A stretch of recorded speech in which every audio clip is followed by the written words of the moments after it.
Wouldn't gliding be faster?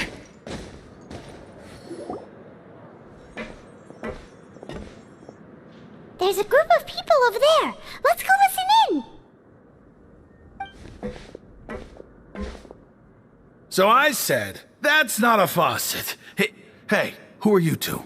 Why'd you come over all of a sudden?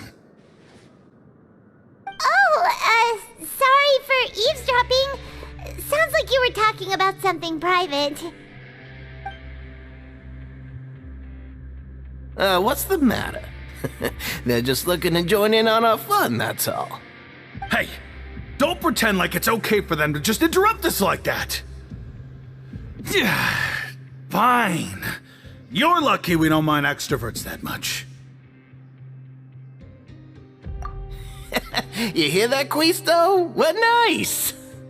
Your expressions tell me you're looking to hear some juicy info, am I right? But before that, it just so happens that I know you two. Really? Are we that famous?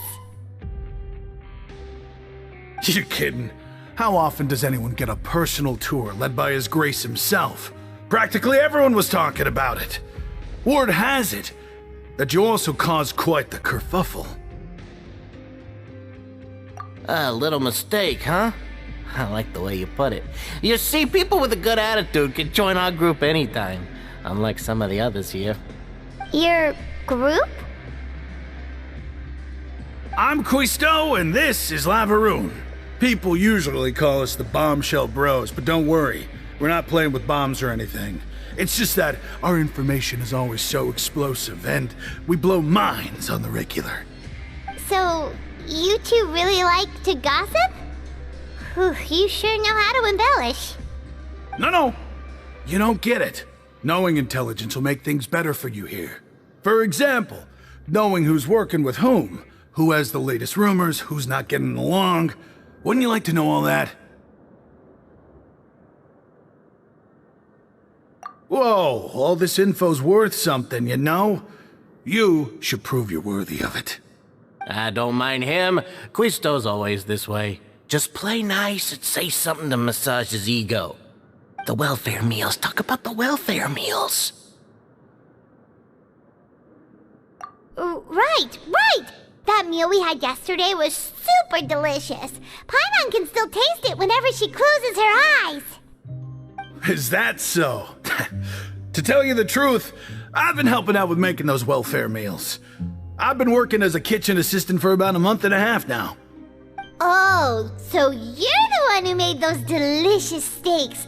Amazing. You could be a professional chef. You are correct. I am a true professional. In fact, I even went to culinary school. But enough about that. Since you like my cooking, I guess that means we share similar tastes. Listen carefully. This little bombshell will help you learn what's really going on here in the fortress.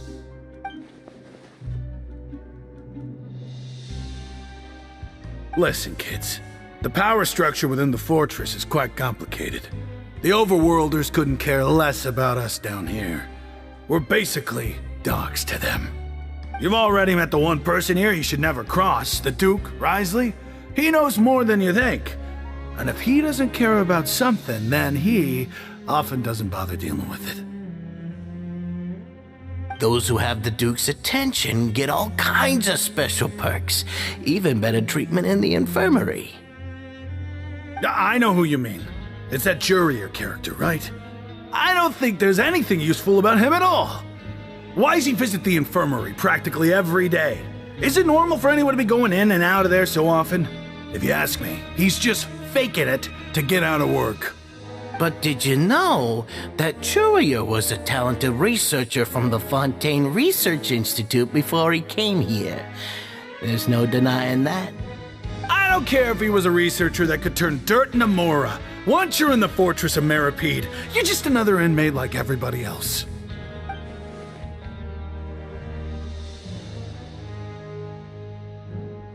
Speaking of which, the last time I saw him, he was passing by in the corridor with Lorvine. I also heard they started arguing in the library and got into a fight, right?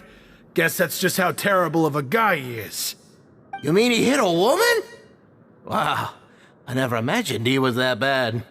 But that Lorvine's also quite the odd one, you know? She's always gabbing away, got into a fight with a man, and she also got sent to the infirmary. Come to think of it, I always see her going to the sick bay every couple of days, too. Huh. Wait a second. You don't think? Do you think could it be that they're secretly meeting there to go on dates? But it's really hard to imagine. After all, I do remember seeing Lorvine beat Juria to a pulp that one time. And we might be overthinking things.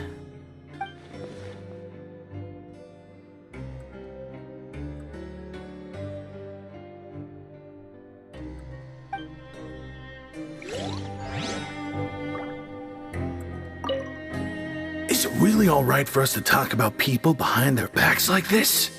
That's just how it goes. Good gossip is still gossip. Yeah, I guess you're right. But wait, we're not just gossiping. This is legit information we're discussing here, right?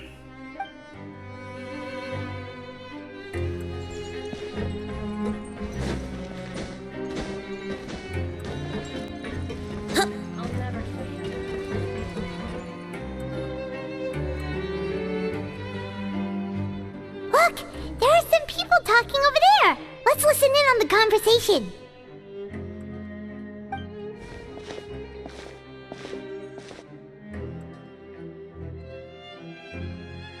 If you ask me, those pompous parasites on the surface act like they're all a bunch of aristocrats. Do any of them give half a hoot about a bunch of dogs like us? Hey, speak for yourself, mate. I'm no dog. Oh, you think you're special or something?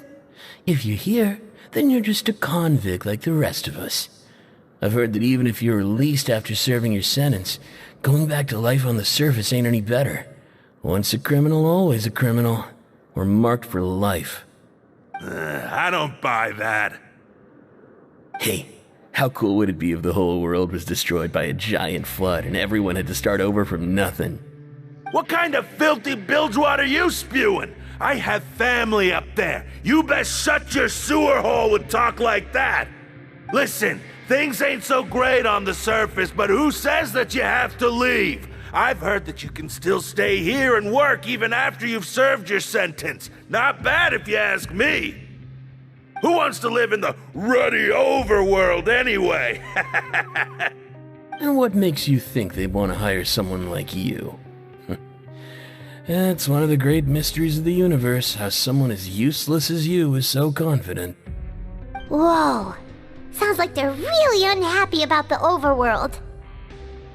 Speaking of which, Paimon never heard anyone use the words overworld or underworld when we were living up there. Is it only something the inmates down here say? That's true.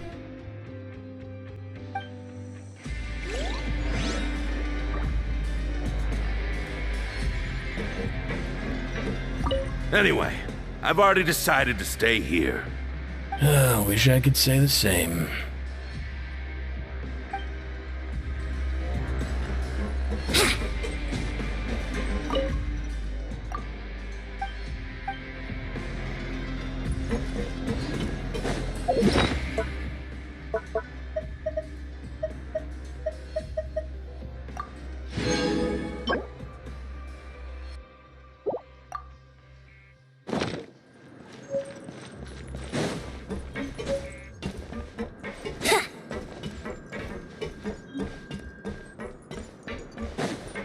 Let's play!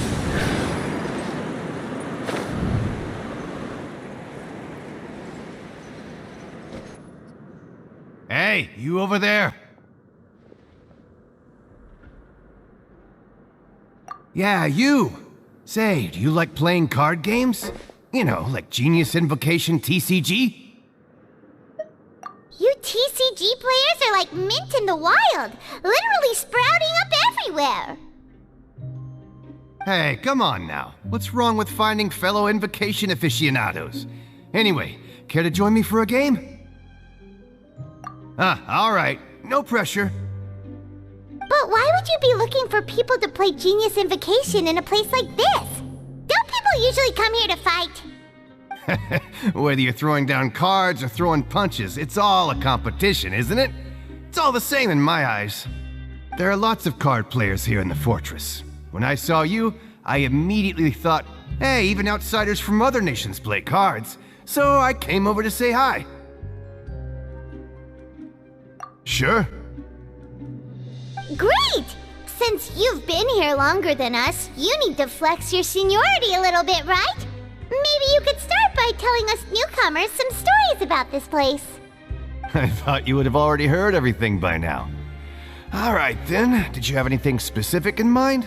Or do you want me to just pick a topic? Why don't you pick? We'll let you know if we've heard it already.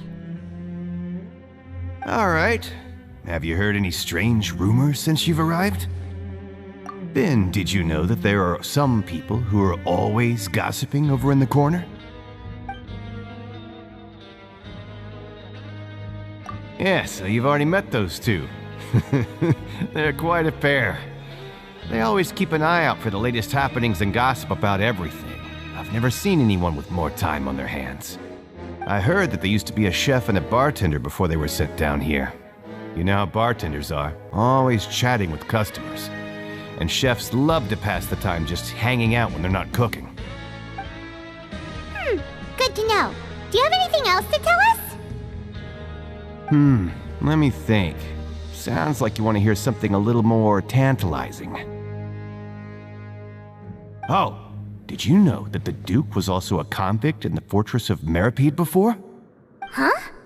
Wait, are you serious? That's right. The Duke was an inmate just like you and me. Seems he was exiled here for committing some crime. Who knows how he ended up rising up to become the warden, though.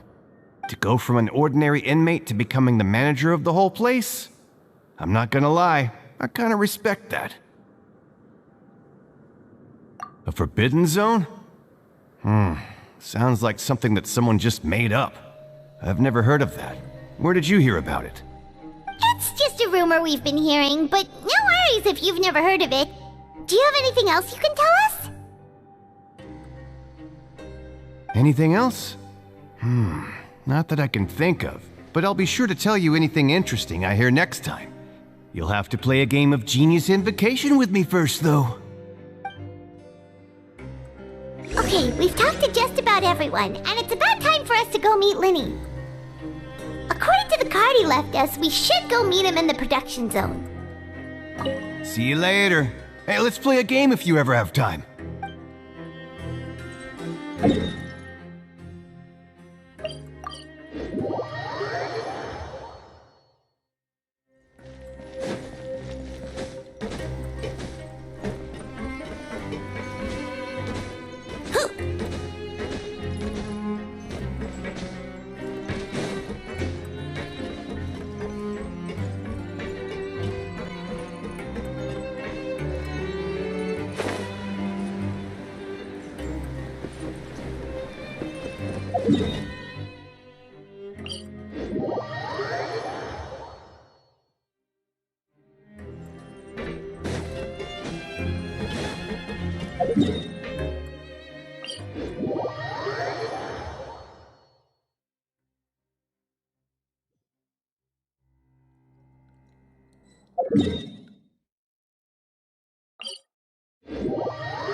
Wouldn't gliding be faster?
Wouldn't gliding be faster?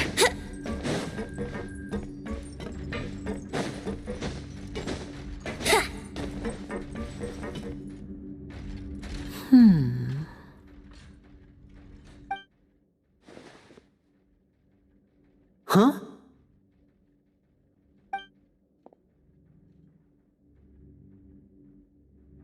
That look in your eyes. You found something? Hey, this is no time to be modest. Just tell him we found a boatload of information. Oh, as expected of the legendary duo, you have my full and undivided attention. Huh. I'd have never guessed that myself. The rumors swirling about this place are unreliable after all, and Master Child probably went missing because he found a way out. He is a harbinger after all. I suppose he's much more resourceful than I initially gave him credit for. Unfortunately, this isn't enough for our final report to Father. We need to find out Master Child's exact whereabouts. Father told me that even though Master Child said he was just coming to Fontaine for a vacation, he actually had some personal reasons. His agenda might be linked to his disappearance. His escape route is already flooded, so we'll have to task someone with professional diving skills to chase after him. Well, when you put it that way, it's obvious that only Fremine would be up to the task. Bingo! Is he around? He's working today. Coming here as a group would have attracted too much attention. I'll talk to him about it later. It's the least I can do. We're all in this together, so it's only fair for us to fulfill our end of the bargain. Honestly, I'm far more impressed by you guys managing to collect all this information right under Risley's watchful eyes. Collecting information has always been our strong point. Now, let me think.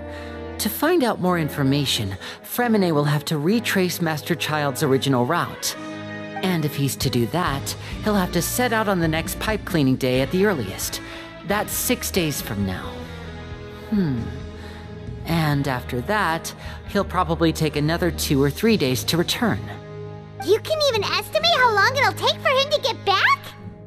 We've been working together for a long time. We know each other's capabilities like the backs of our hands. Traveler, what say you to meeting here 9 days from now? We'll be able to pick up Fremine while we're at it, too. Oh, and there's just one last thing we'd like your help with. Though we can just sit back and wait for Fremine's report on Master Child's whereabouts, we still need to make more progress on the investigation of the Forbidden Zone.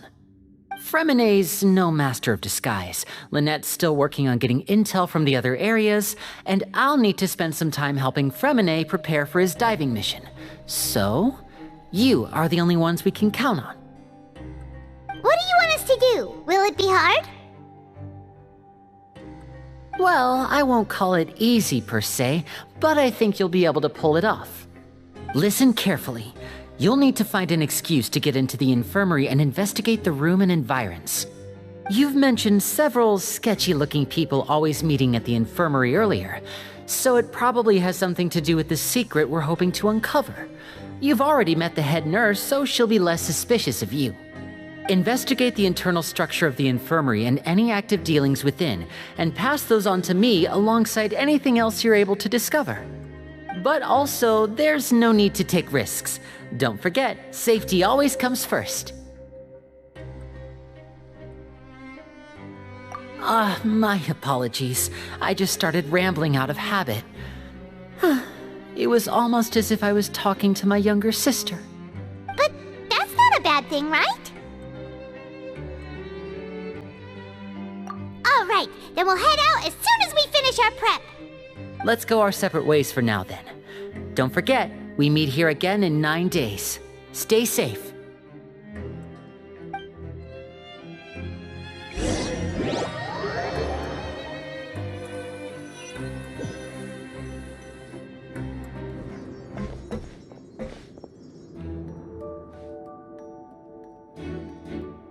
Hey, stay here for now. Paimon will take a peek.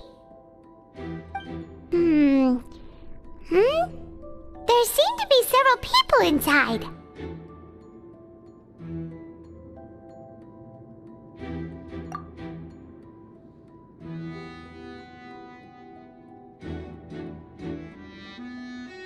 Right. I feel like this... It's not impossible. So...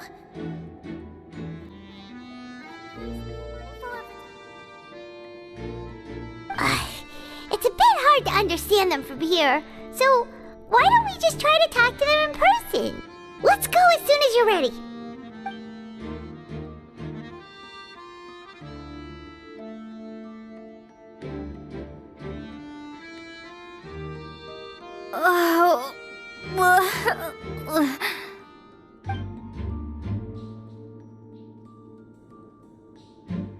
Someone, please help! She's sick!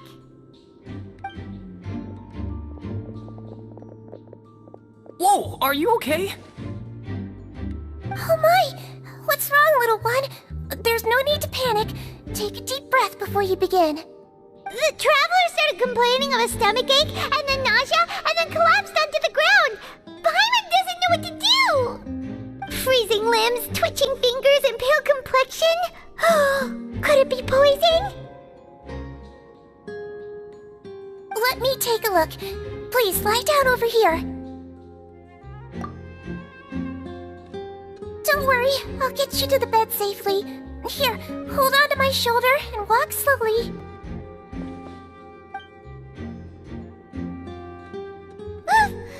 You can do it, Traveler! Don't apologize. You're sick after all. Now, please relax. I'm just going to do a preliminary checkup on you.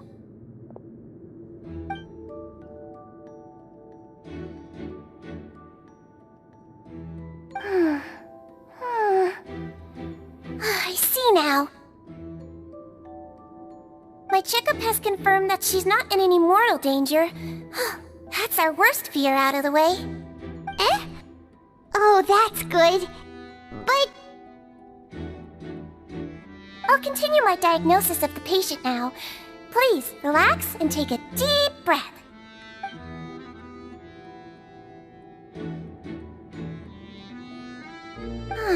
Don't sense serious damage to your organs either. Does it hurt when I press here? And here? Huh? But based on my initial checkup, there shouldn't be a problem here. Oh, how strange.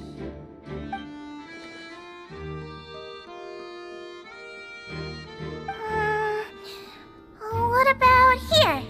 Does this hurt? Oh, I understand. So that's what it is. I think you just ate something that disagreed with you. That's all. Nothing too serious. Outside of a pretty bad stomachache when it decides to act up. So that's what it is. Thank goodness it's not anything more serious. And there have been other inmates complaining about the food recently. I'll inform our head chef, Mr. Wolsey, of this problem as soon as possible. Congratulations! The health risk is incredibly low, so you should recover within a couple days. Why don't you take a rest here while I go get some medicine for you?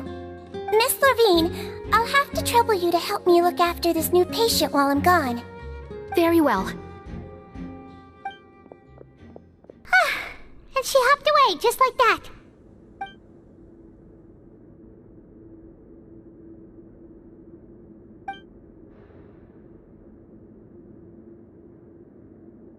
Hello. So how are you feeling now?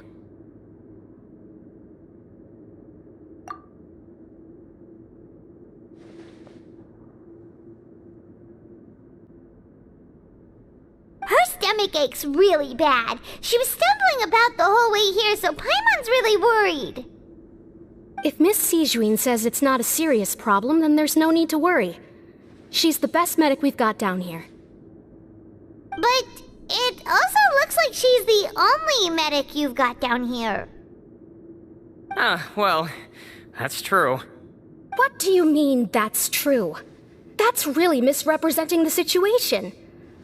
Of course I can't speak for the whole fortress, but it's not like everyone imprisoned here is useless, you know? Though they may have committed crimes and gotten locked up here as a result, they still know a thing or two about medicine, and they help Miss Sijuin take care of the sick and injured. Yeah, you're right. But did you have to lecture me about it in front of another patient? Aren't you a patient too? Where did all your energy come from? That's correct. Sorry, I got a bit ahead of myself. Are you two also sick? We've been sick a while. I come back every once in a while for checkups, and to pick up the medicines Miss Sijuin prescribes for us. That's just the nature of chronic illnesses. As for her... you could say she fancies herself as Miss Sijuin's capable helper because she learned a bit of medical knowledge ages ago. Please watch your mouth, Mr. Jurier. Don't forget that you are the primary reason I have frequent heart palpitations. Hey, don't start arguing now! Please, keep it civil at least.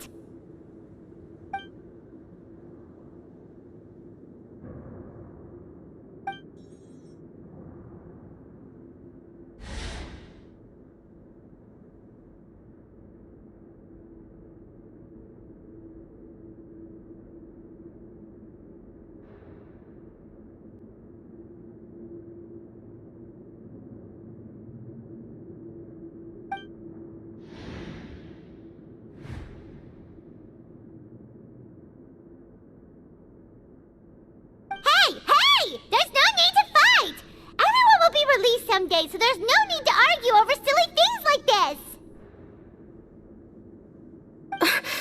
But... Release. It's way too early for us to even think about that. And who the heck knows if we'd even be able to continue our previous lives?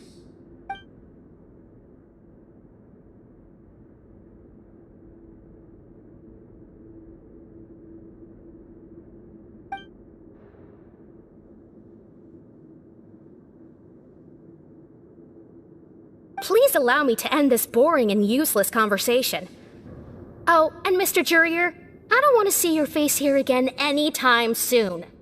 And same to you, Miss Lorvine. Anyway, that was more than enough rest for me, so I'm going to get out of this excessively noisy place. See you later, everyone. He just slowly walked off like that? That's just what he's like. I'm sorry you had to see all of that. I'm Lorvine, and that's... Well, his name is Jurier, but I hope you'll never have cause to remember his name. You really can't stand him, huh? I mean, can you blame me? Who would like someone who's as arrogant and obsessed with weird research topics as he is? But there's no need to keep dwelling on him. I'll accompany you two for a while. Miss Sijuin should be back soon, and I'm sure you'll feel better as soon as you've had some of her medicine. No, it's nothing. I'm back! Did you rest like you promised? Thank you for getting our medicine, Miss Sijuin. Did you all cooperate with your bed rest? I trust that nobody got up to walk around. Good. Here, this should be 2 days' worth of medicine for you. Take one pill now, and then continue your bed rest.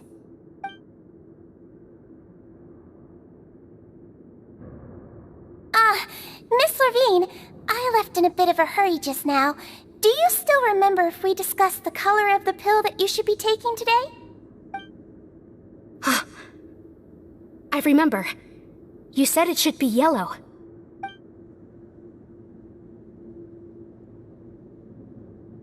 pillow, huh?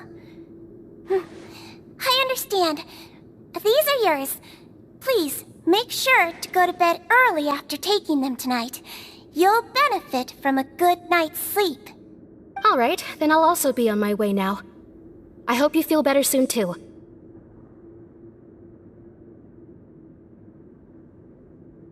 See ya! I'm going to fill out your medical record now. You're widely known as the Traveler, right? I just want to double-check a few details, if that's all right with you. Those two made quite the commotion just now, so why don't we let the Traveler rest? Paimon can answer the questions instead. So her primary symptoms are abdominal pain, with secondary symptoms of nausea. Is there anything else? That's it. All right then. Is there anything we should know besides to take the meds? No, her base constitution is quite good, so I'm sure she'll recover quite quickly after taking the medicine. Please, make sure to stick to bland or less stimulating foods, and don't stay up too late at night. Got it. Paimon will hold the Traveler to that for sure.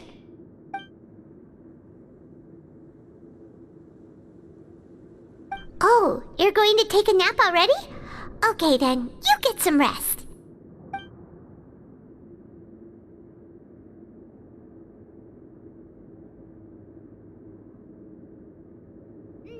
We've been to lots of places together. She may look a bit under the weather now, but she's actually super strong. Oh, so you're the best of companions. Well, don't worry, she'll recover soon.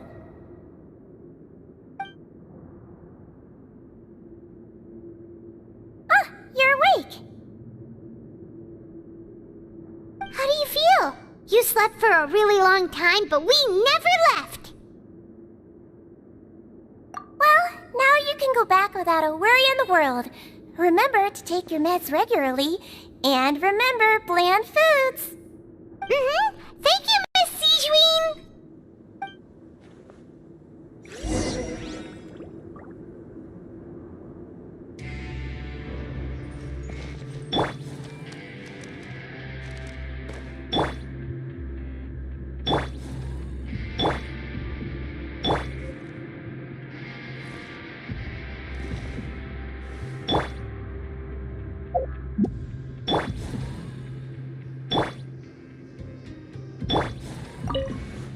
Seems like a lot of people have been coming down with an upset stomach lately.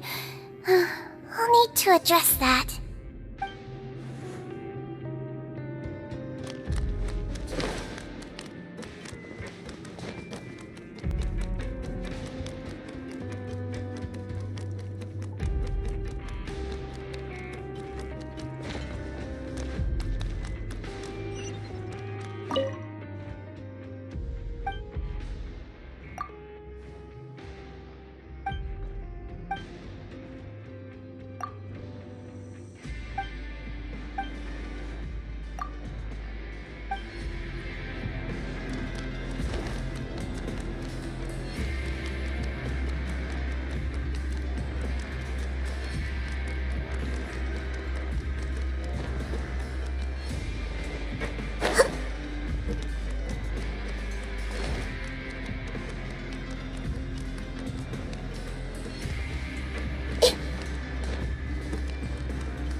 Are something. To be able to fall asleep like that and even sleep talk the entire time, you scared Paimon half to death! No, but you kept mumbling things along the lines of, Pyron, don't take my grilled fish, and put down the Adeptus Temptation now! Paimon talked with Sijuin the entire time you were asleep. She seems like she's just a sincere nurse, and Paimon didn't notice anything unusual in the room. Are you sure we're not going off track with the infirmary?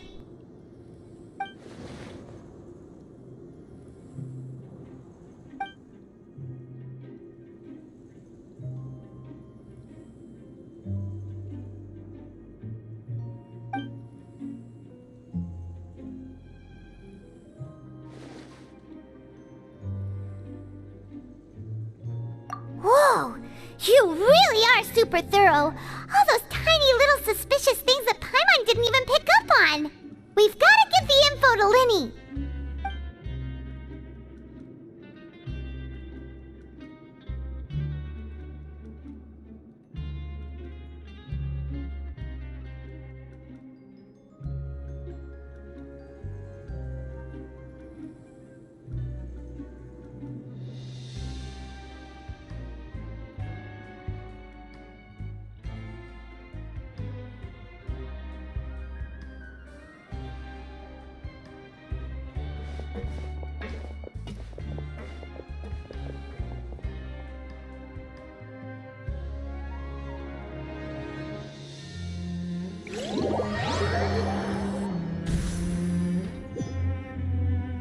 Today's the day! Let's go meet up with Linny!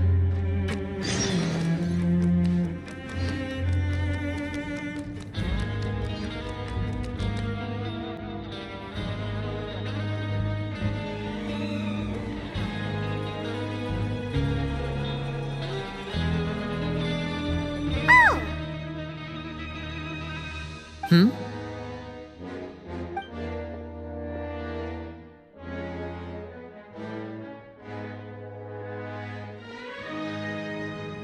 Did you two run into any trouble over the past few days? No, we just worked our shifts according to the schedule. Nothing weird happened. That's good.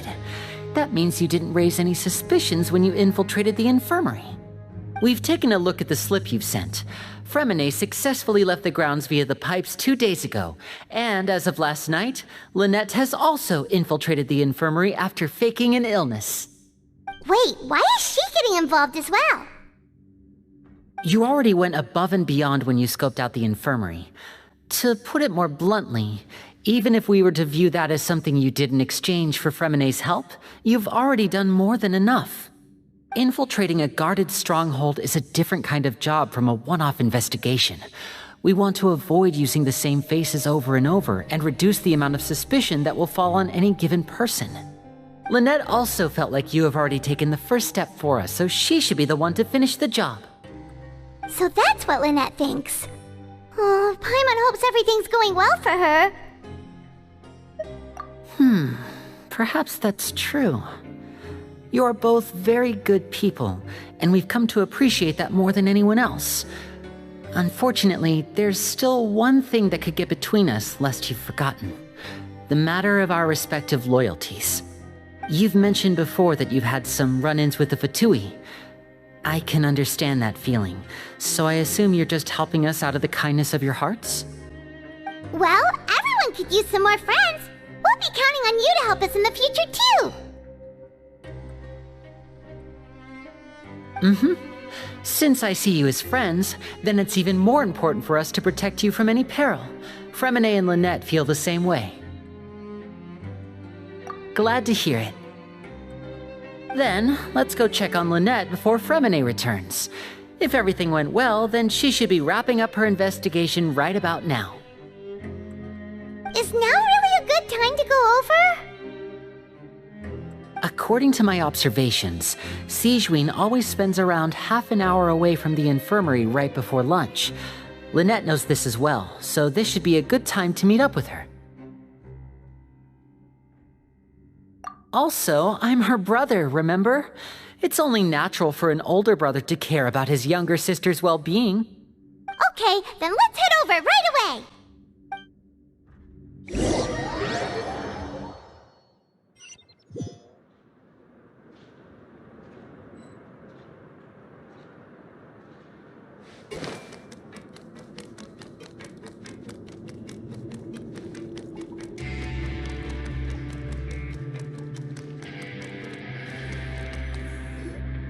Lynette should be here right now.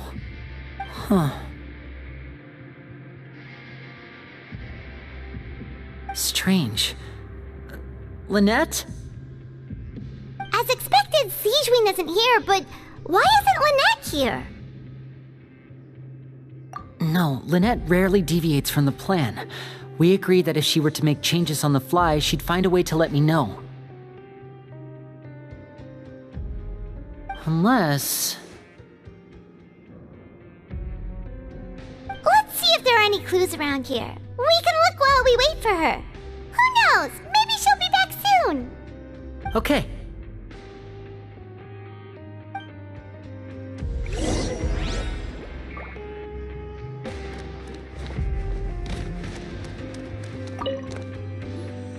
There are some books here and a few files. They all look like medical records. Advanced nursing, how to raise the spirit of your patients, a quick guide to the psychology of emotions, and the meaning of laughter. These sure are some interesting books. Who knew Sijuin would be interested in these kinds of things? She even has books on understanding people's motivations and feelings. Is it because she's a Melazine? Or does she have a need to understand her patient's emotional state? Seems quite normal to me. These are skills that would come in handy for a nurse from time to time.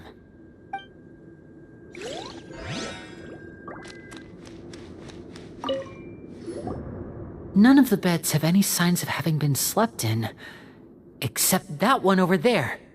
That's the one Lynette must have used, right? You said she was pretending to be sick.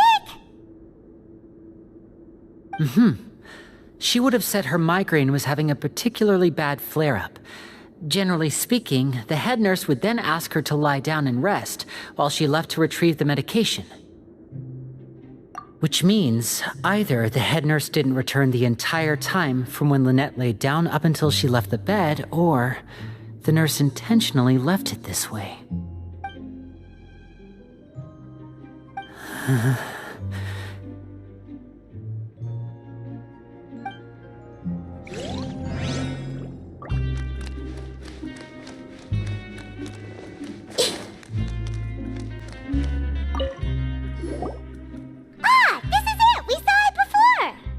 Wait, this thing? It doesn't look like it's been disguised that well.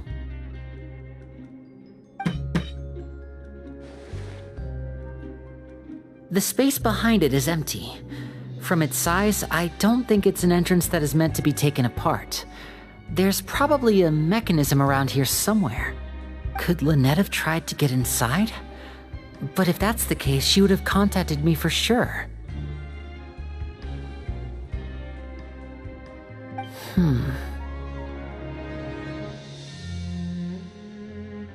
Let's look around here for some more clues. Don't panic, just take another look.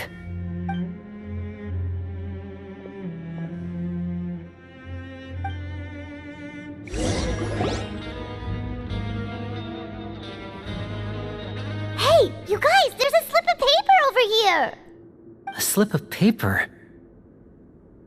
It's right over here, and there's a bunch written on it too.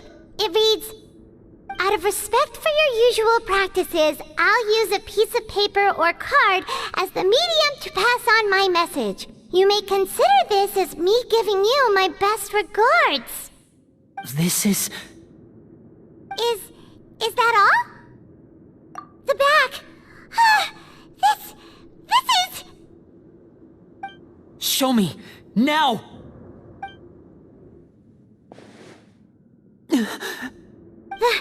That look on your face. Paimon's reading it now.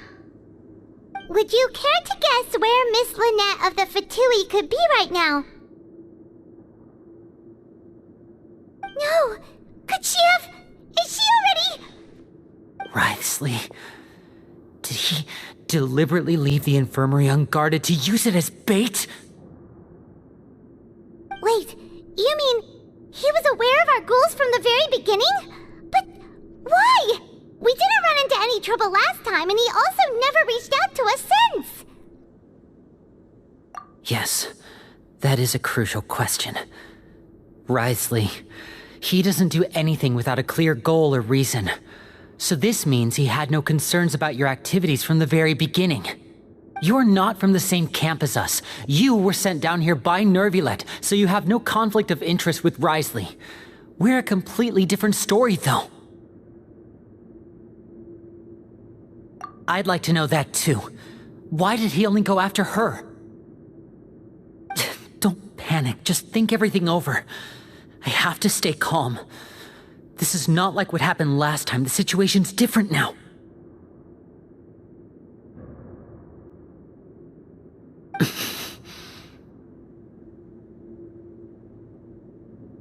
Wait, you're right. Wait, but that means...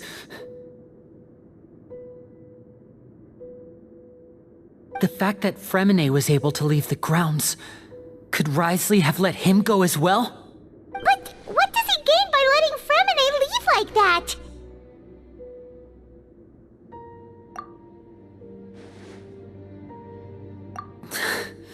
So he's challenging me and trying to provoke me, I'm sure of it. We never should have sent out Fremine.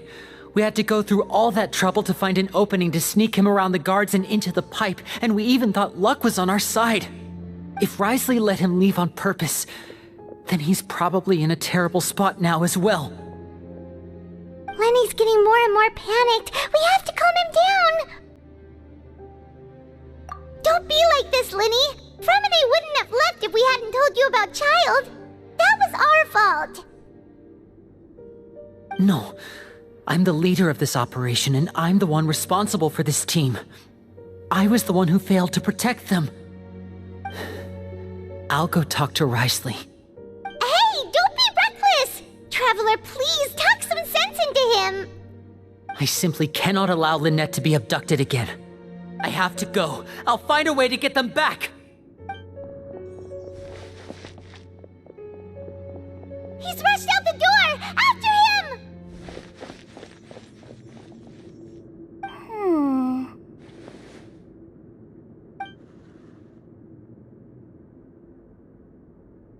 Right.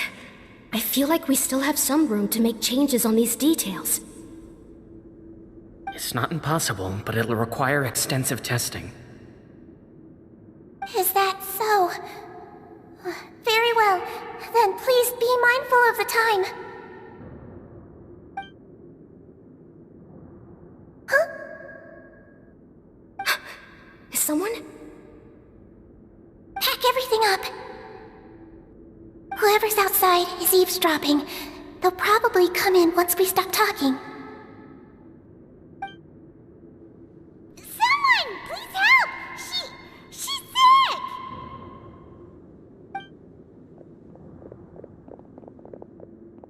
Whoa, are you okay? These two. As expected, they've already found this place. Oh, they are quite sharp. What a delightful turn of events. I like smart people, but I also like playing dumb. I like the feeling of being trusted. Oh my! What's wrong, little one? There's no need to panic. Take a deep breath before you begin. Being able to read human expressions is quite the useful skill. Lenny! Wait! It's no use. We have to catch up to him.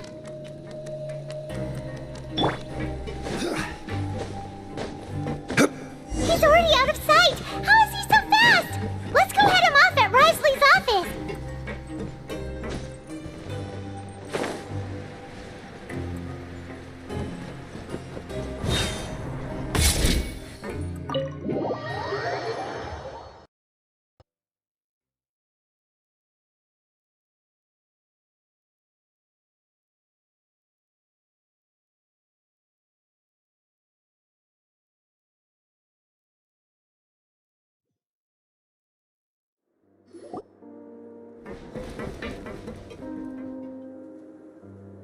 Come out and face me, Wriothesley!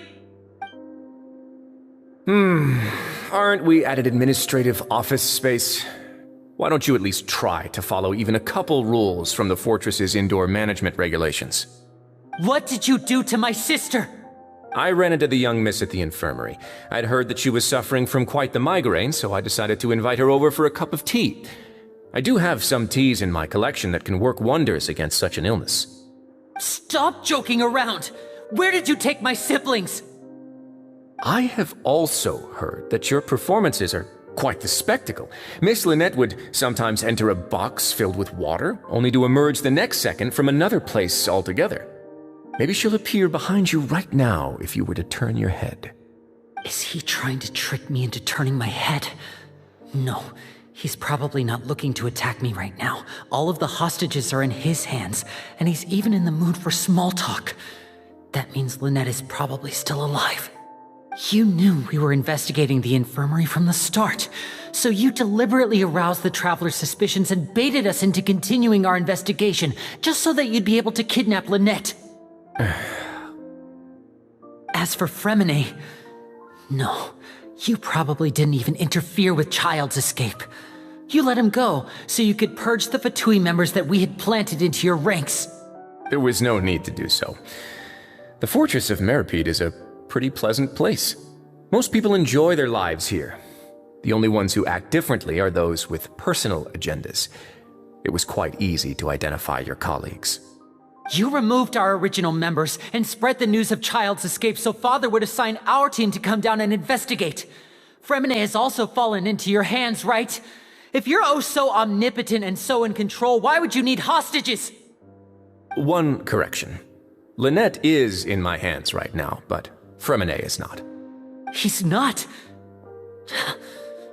What do you really want? Lenny! Oh, wonderful. Everyone is here, so I'll only need to say this once. Thank you so much for cooperating with me. Eager and to the point, I see. Alas, only Miss Lynette is currently having a cup of the fortress's finest tea. Although, as per your original plan, Mr. Fremine should also have returned to the fortress by now. But he has neither shown up within my gates, nor has he been taken into any kind of custody. So where do you think he may be right now? Wait, you can't mean... You locked him outside in the sea? I closed the fortress's gate to the outside world. That's all. Fremine's a star diver, so he should be fine, right? No, we're still here, so he definitely tried to find a way to come back for us. So we can't assume he might have made a break for the surface. But why would I do this, you may be asking? To have an audience with you, of course. My intel tells me that Mr. Linney is a great magician, so it's only natural for me to want to have some cards of my own when it comes to negotiating. Besides, I do recall you mentioning to Miss Lynette that you've always wanted to have a face-to-face meeting with the Lord of the Fortress of Meripede, regardless of whether it was in a personal or a professional capacity. Well, you got your wish. So, you've been keeping tabs on us before we even set foot in the fortress. Some of my folks just happened to hear a thing or two, that's all. In any case, I will be straight with you. I was willing to play dumb and turn a blind eye, so we had a pleasant few days playing games together here. But once on the Forbidden Zone, all of that changed. Mr. Linney, the cards are stacked against you right now. Miss Lynette is in my hands, and Mr. Fremine is still slowly being pickled out there in the brine. You know just as well as I that he cannot last out there forever. You need do but one thing to guarantee their safety. I would like you to contact your superior, and ideally invite her over for a cup of tea with me. You want to see Father?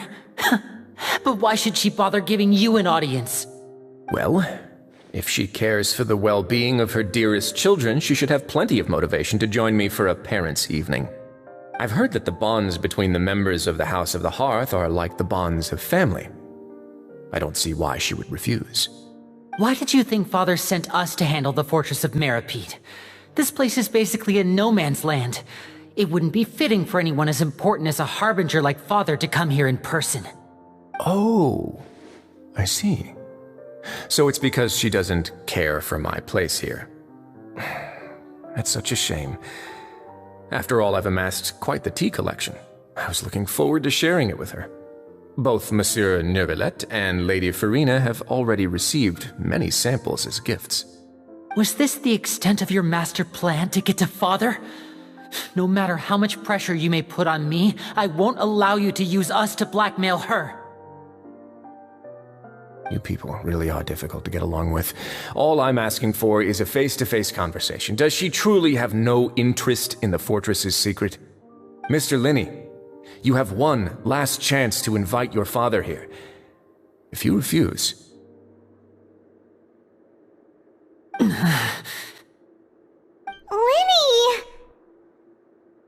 Instead of asking why I'm doing this, why don't you try to see things from my perspective for a second?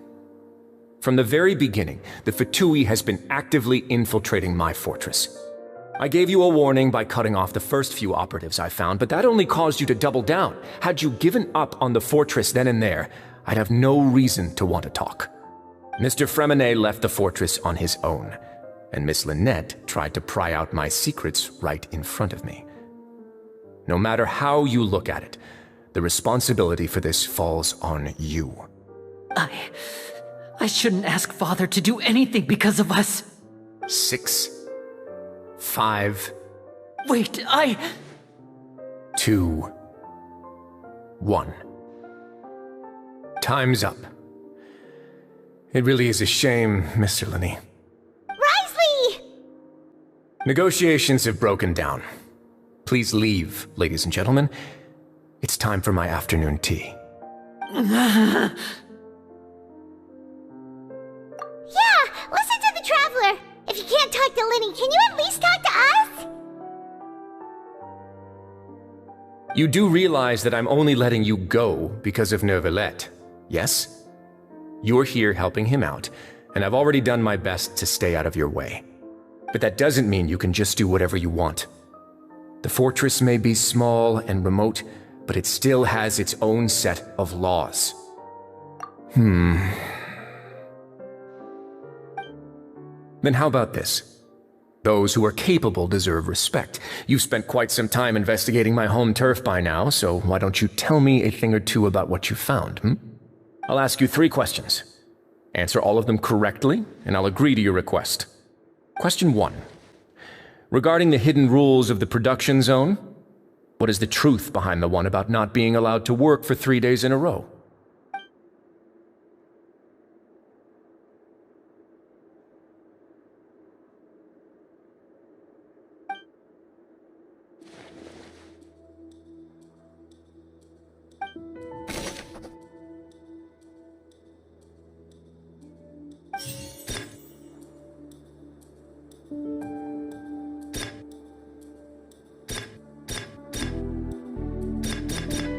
The Fonta promoter has been struggling because he doesn't recognize the real value of coupons.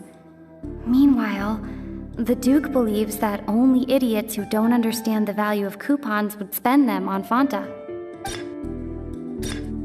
I've been told that the infirmary is always empty for the half hour just before lunch. But what could Sigewinne be doing during that time? We often see Miss Sigewinne observing the prisoners at work near the production zone. It seems like she can perceive the general state of a person's health just by looking at them. Fonta's internal reports suggest that they're starting a new trial of an unnamed and unpackaged product. But the product has to undergo a trial because even Fonta's own employees have a lot of reservations about it. The research note said that the Melusine race perceives the world very differently from humans. Because of that, the Melusines have also developed a sense of aesthetics that appear rather strange and alien to humans. According to Collins, the Pancration tournament only took place because the Fonta company sponsored it. The company must want a return on their investment as well. Fonta's internal reports suggest that there's...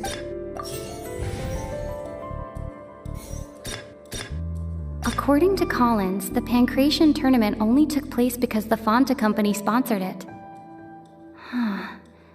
The company must want a return on their investment as well.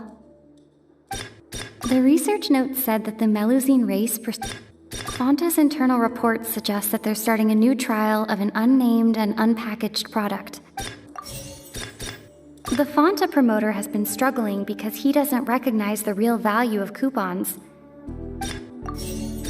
I've been told that the infirmary is always empty for the half hour just before lunch.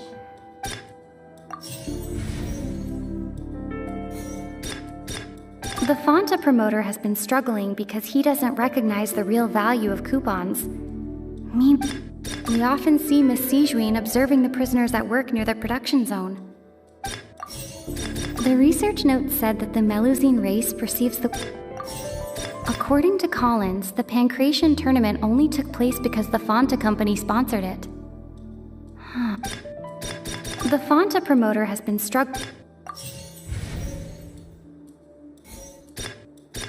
Fanta's internal reports suggest that they're starting a new trial of... According to Collins, the Pancration tournament...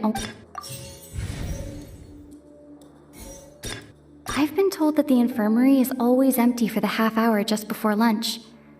But what could Sijouin be doing during that time? The research note said that the Melusine race perceives the world very differently from humans. Because of that, the Melusines have also developed a sense of aesthetics that appear rather strange and alien to humans.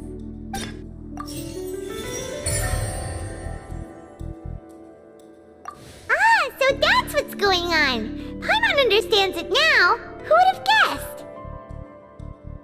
The hidden rule of the production zone. People are not supposed to work 3 days in a row, and if they do, they'll get strange meat in their welfare meal. At first we thought this strange meat must have something to do with the people who disappeared, but in reality, they were all prepared by Sijouin, the head nurse. She often visits the production zone to observe the workers' health and makes a note of anyone who has worn themselves out after 3 full days of work. Out of her sense of duty as the head nurse, as well as her genuine concern for the workers' health, Sijouin visits the cafeteria right before lunch and cooks an extra dish for those who can use the stamina boost. Sijouin has only the best intentions with her surprise gift and doesn't want anyone to find out about what she does. However, unfortunately, Melusines as a race perceive the world differently from humans, and their sense of aesthetics is even more alien to us. The recipients of her lovingly prepared special meals cannot taste the care within and usually just freak out. Are we on the right track? Not bad. You've uncovered Sijouin's secret and even guessed her intentions correctly as well. It's nice to know that her efforts have not gone unacknowledged. All right, now for my next question. There are also some hidden rules in the Pancration Ring, including the one that you're not allowed to support both sides of a fight. Why is that?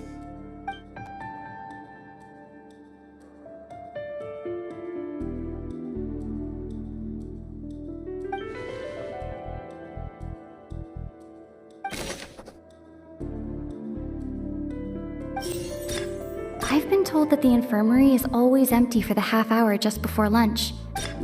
Fanta's internal reports suggest that they're starting a new trial of an unnamed and unpackaged product. We often see Miss Sijouin observing the prisoners at work near the production zone. It seems like she can perceive the general state of a person's health just by looking at them. The Fanta promoter has been struggling because he doesn't recognize the real value of coupons. Meanwhile, the Duke believes that only idiots who don't understand the value of coupons would spend them on Fanta. The research note said that the Melusine race perceives the world very differently from humans. Because of that, the Melusines have also developed a sense of aesthetics that appear rather strange and alien to humans. According to Collins, the Pancration tournament only took place because the Fanta company sponsored it. Fanta's internal reports suggest that they're starting a new trial of an unnamed and unpackaged product.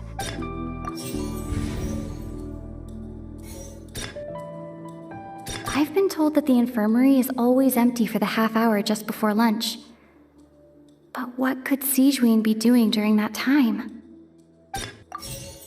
Fanta's internal reports suggest that they're starting a new trial. The Fanta promoter has been struggling because he doesn't recognize the real value of coupons. The research note said that the Melusine race perceives the world very differently from humans. We often see Miss Sijouin observing the prisoners at work near the production zone. Fanta's internal reports suggest that they're starting a new trial of an unnamed and... I've been told that the infirmary is always empty for the half hour just before lunch. But what could... The Fanta promoter has been struggling because...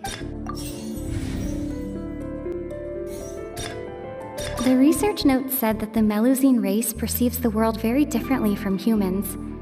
Because of that, according to Collins, the pancreas...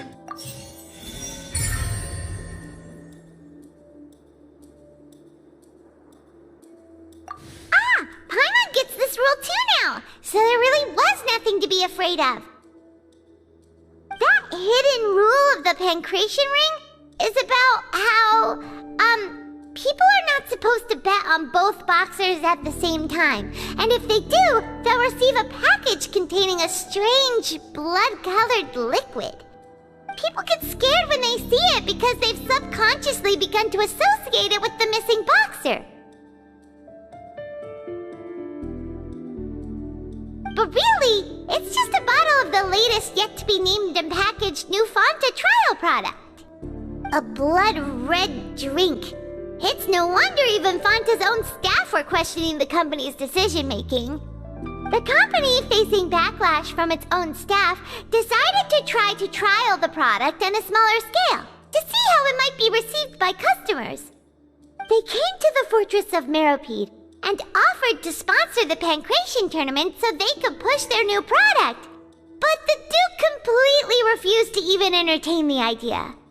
The Duke, knowing how valuable coupons are in the fortress, knew that only total idiots who didn't understand their true value would bother buying a Fanta product here. And so, only those who proved their stupidity by being dumb enough to bet on two opposing sides of the same match were selected to receive the drinks. I acknowledge the effort you've put into bringing the truth of this mystery to light. Although, based on your description, that Fanta promoter is a bit too careless with his words, I may just reconsider my collaboration with the company. All right, and here's the final question. What's the secret behind our head nurse and all of her patients in the infirmary?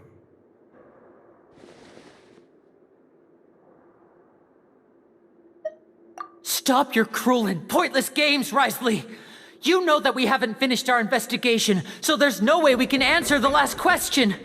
The thought of sparing Lynette and Fremine never even crossed your mind. You'll pay for this! Ah! Lenny, are you alright? Oh, close one. I owe you, Sigewinne. That was a fantastic shot. It was nothing, Your Grace. Sigewinne? Though this gun may look like a toy, it's actually fully functional, as I just demonstrated. Sigewinne... You... Not at all. I am merely a resident of the fortress, and thus protecting it is my duty. When Monsieur Nervulette asked me to come here, he told me that my job would be to take care of the well-being of everyone here. I am merely discharging my duties. But if you mean what you just said, then isn't Linny someone you should be looking after as well? Isn't he a resident here just like the rest of us? But I really am just doing what Monsieur Nervulette told me to do. Everything I did, I've done to protect them. Had I not, they would be in far more dire straits right now. His Grace knows it too, right? Your Grace? Mind proving my innocence to them? My dear Sigewinne, whatever shall I do with you? Would it have killed you to just wait another minute or two? Well, it's nearly time after all. The way you do things can be truly frustrating sometimes, Your Grace. I figured I should try to talk some sense into you. What are you talking about? What time? Take me if you want.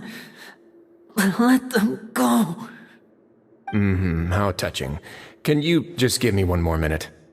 Don't be like that, Your Grace. All right, everyone, calm down. 2 more visitors will be arriving any time now. I'll go get a cup of tea. Miss Sigewinne, I leave Miss Lynette in your care. You... What are you doing? I believe I hear footsteps.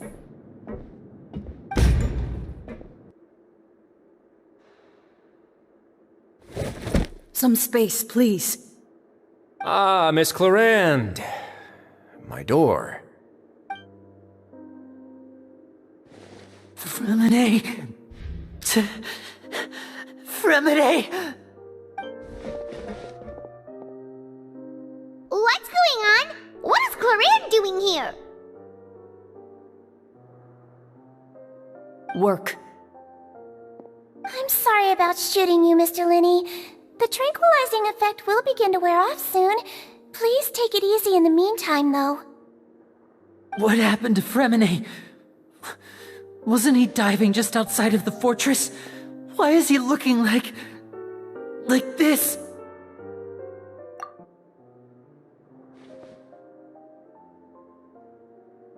A flushed face, an accelerated pulse. He must have consumed primordial seawater. What did you say? Please, make some space. I'll need to give Mr. Fremine a more thorough checkup. Your Grace, I'll leave the rest to you. I'll talk to Clorinde while you get Fremine to where he needs to be. Everything else can wait.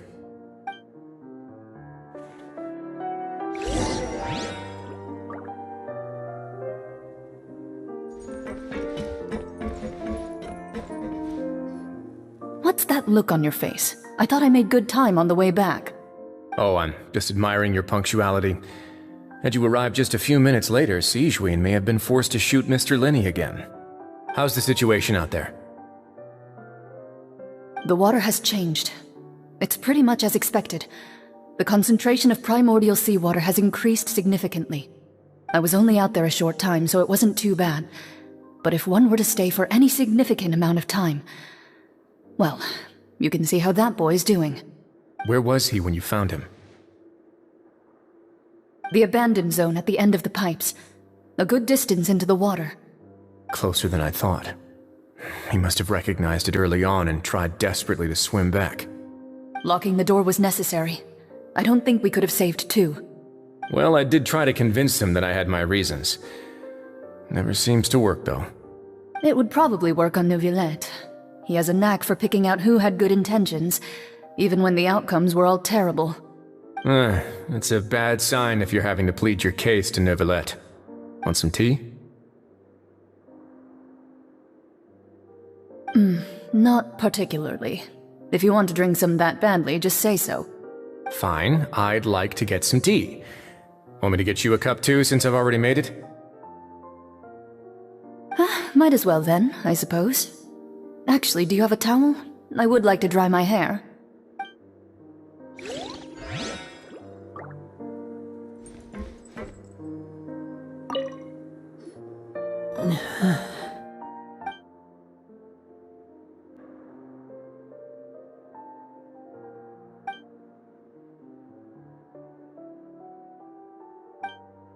How is he?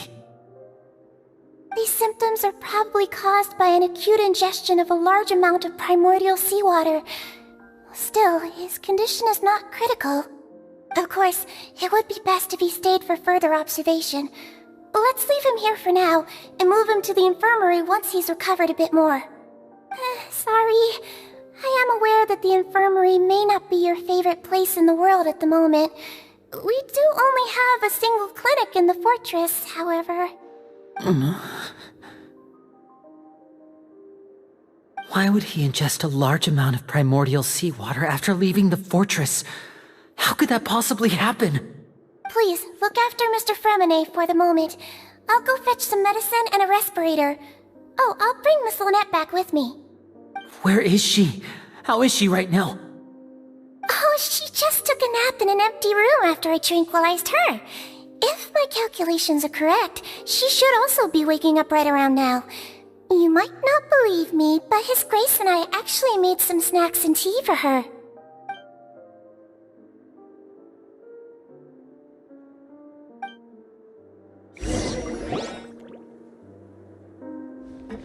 Linny, are you okay?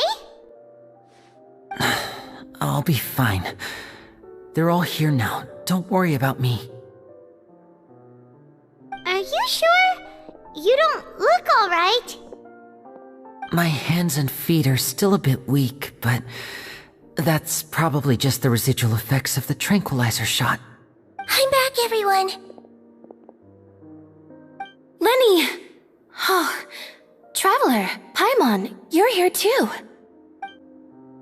Freminet? Is he... He'll be fine. But for now, please help me lift him up.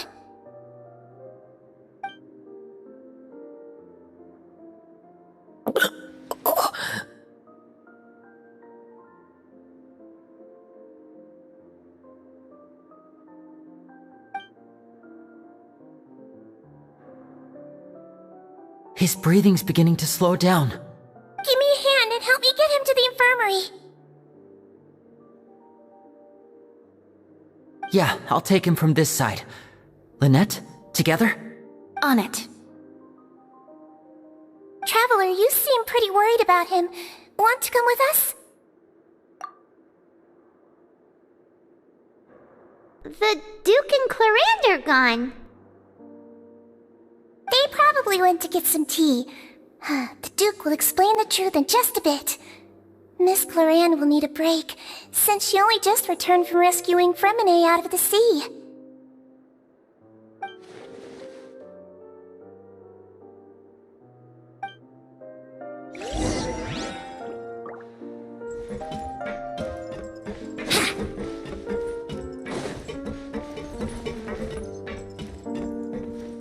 Could I tempt you with some sugar for your tea?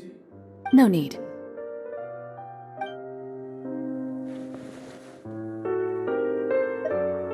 Could I tempt you with some sugar for your tea? No need.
He's awake! Freminet, how do you feel? Lynette. We're all here. Where am I? The infirmary, at the Fortress of Meripede, Mr. Freminet, and you are no longer in any danger. How do you feel? Don't push yourself if you're not feeling up to it. Traveler. Paimon. It's been so long. The sea. There's something wrong with the seawater. Shh, it's okay. We can talk about it after you've recovered. No, listen to me. This is really serious. There's primordial seawater mixed into the regular seawater. I don't know why it's there, but no one should touch it. Pipes. Right, the pipes. It's all coming back to me now.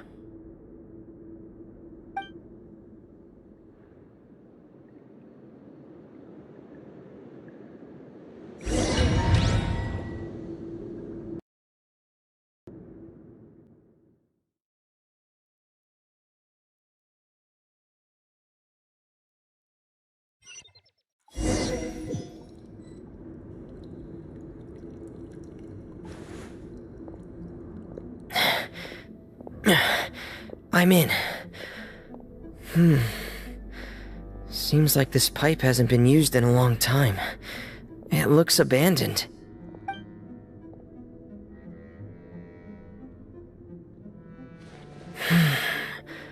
Where could Master Child be?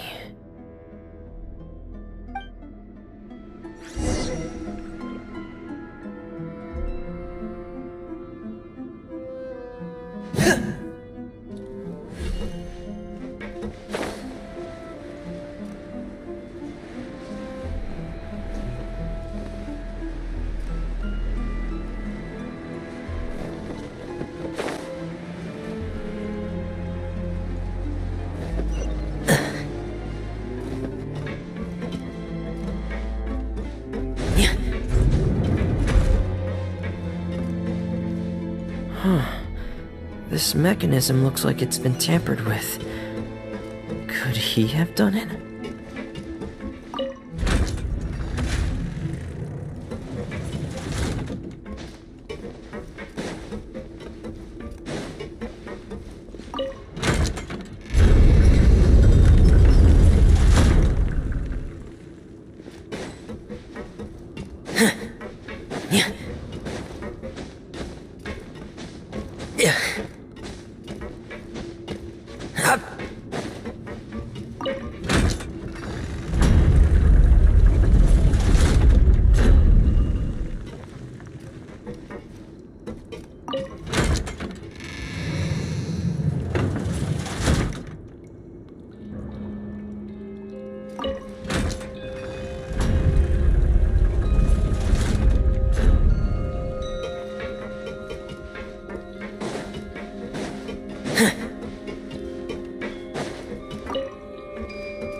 It's getting stuck on something.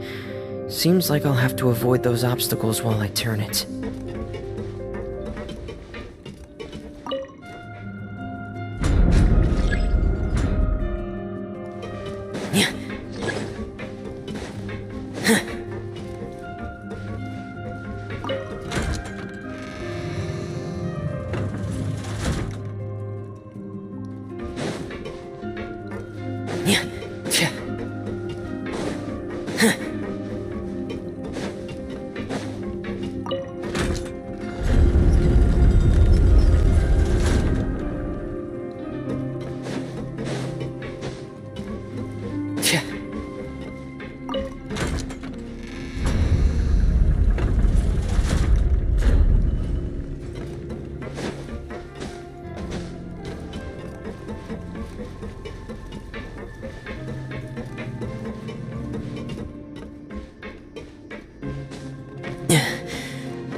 This is where the water starts.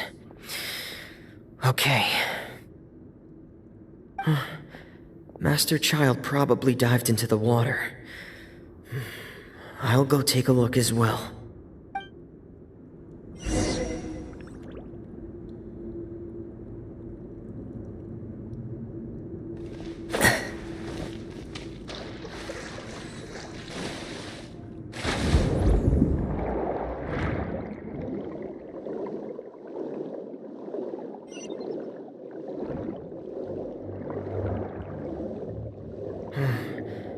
The vegetation here is a bit more sparse. These traces aren't natural. A person must have left them, and recently. I should be going in the right direction.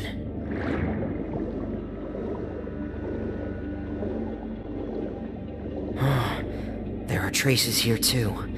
I need to keep going. Huh? The traces are gone. But I don't see where he could have gone from here. Wait, what the...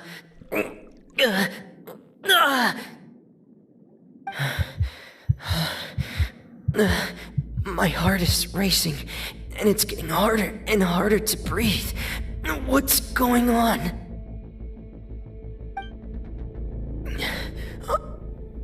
No good. I have to get back.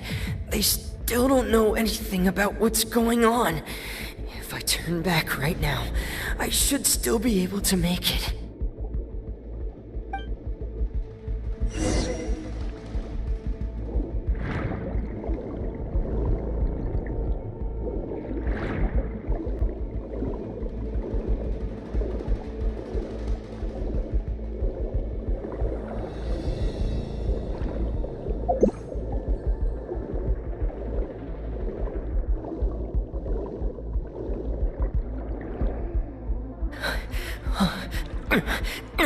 I can't die here.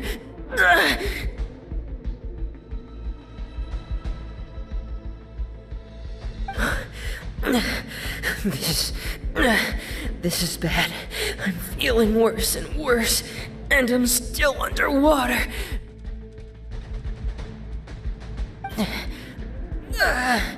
I have to push on.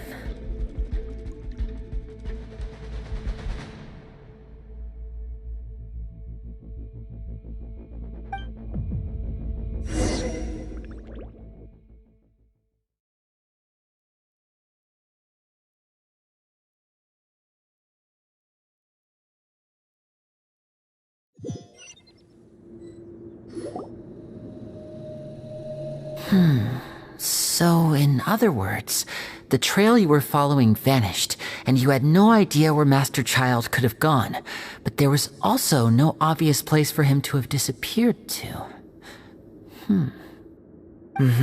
That's right. I tried my best to swim back, but I had already put some distance between myself and the fortress, and I just couldn't find the strength to keep going. I probably passed out some time after that, and you know the rest. Miss Clarande brought you back, but we also don't know why she just suddenly appeared at the fortress, or why she went out to save you. Miss Clarande, you say? I must go thank her in person. You're still too weak for Monet. You can go after you've had some more rest. Miss Lynette is right. I believe Miss Clarande will stay here as a guest for another few days, so there's no need to hurry. A guest? Then I can assume Risley was the one who invited her to come down here? You should ask His Grace about that. He'll be able to explain better than me. Yeah, it's about time he actually told us what's going on. Wanna come with us, Liddy? No, please go on without me. I don't want to leave just yet. Lenny. The logical part of my brain is aware that we're safe right now, but I still can't bring myself to leave. Both of you are just in danger. Understood. Then let's just sit together for a while. In that case, I'll leave the infirmary to you. The Traveler and I are going to head out for now. As long as you stay in here, I don't think you'll be disturbed. Thank you.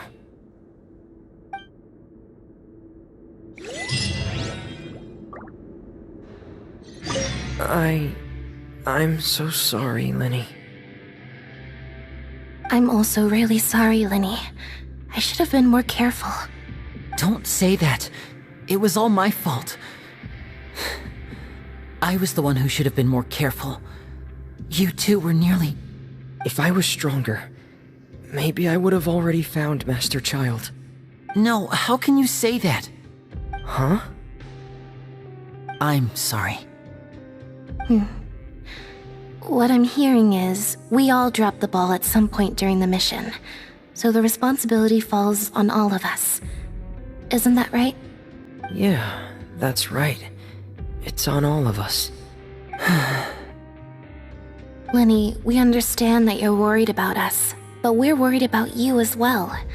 Please don't blame yourself. We want you to keep your spirits up. Yeah,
Excuse me! I take it Mr. Fremenet's condition has stabilized? Of course! I wouldn't have left the infirmary otherwise. I've been expecting those two, but might I inquire as to the purpose of your visit, Miss Siegewien? I wanted to check up on Miss Cloran. How are you feeling? Mostly fine, I think. If you don't mind, I'd like to perform another quick physical exam. It'll just take a few minutes. All right. Thank you for looking out for me. I'll take my leave for now, then. Well, want to explain yourself, Risley? Of course, but I'm not partial to the word choice of explain. How about enlighten? Where should I begin? How about you start by asking me any questions you have? You can start with whichever one you'd like to get answered the most. Then Paimon will begin. Did you know about Lenny's goals from the very beginning? No. I just knew they were Fatui operatives sent to the fortress by the Knave. As for their specific goals, I only figured those out as you made progress on your investigation. You managed to monitor and stay ahead of them even though you didn't know what they were trying to do? They came here with ulterior motives. I'm quite adept at discerning what that kind of behavior signals. Initially, I thought their goal was just to investigate Child's disappearance. Linny suggested that I had deliberately let him escape, but in truth, I didn't really do anything special to help or hinder him while he was here. Everything he did, from finding helpers to leaving this place, he did on his own. Of course, it's inevitable that the Knave would make a big deal out of her fellow Harbinger's unexplained disappearance. I'm also quite curious about where that Harbinger went, so I figured I might as well let the Fatui do their own investigative work. All I care about is the answer. So you were hoping Lenny's group would just do your work for you! You make it sound like that's a bad thing. Unfortunately, things didn't go as planned. I assume that Fremenet has told you already, the ratio of primordial seawater around the fortress of Meripede is on the rise. The Forbidden Zone has always been Linny's target, and you got roped into that investigation after running into him. I began to intervene out of concern for your safety, and also to prevent the fortress from becoming entangled in more irksome matters. Are the rumors true? That you're also a former criminal? Why would you put it like that? Isn't staying here all day and serving as the manager of the fortress a kind of sentence unto itself? Another form of prison? I just happen to have some support from the rest of the inmates, that's all. Oh, right! Paimon wanted to ask, who invited Cloran down here? Me, of course. I paid her good mora to come down to the fortress for some field work. As a champion duelist, Miss Cloran could be considered to be an independent party. I needed to find an exceptionally capable person to help me get through the impending crisis. And saving Fremenet was part of that crisis? You can think of it like that, yes. Credit where credit is due, that boy is quite adept at diving. Had conditions not been as hostile as they were, he probably would have found the missing Harbinger already. That's not something you should be asking after. Neuvillette only asked you to investigate Child's whereabouts. All I need to prove to you is that the Forbidden Zone had nothing to do with the Harbinger's disappearance. That should be clear now that you've spoken to Fremenet. But we've already something wrong with the infirmary, and we've answered a bunch of questions that you threw at us. Isn't it about time that you answer our last question in return? You make a compelling case. Do you really want to know the answer that badly? Yeah, Paimon really wants to know. Even if the truth may not be pleasant?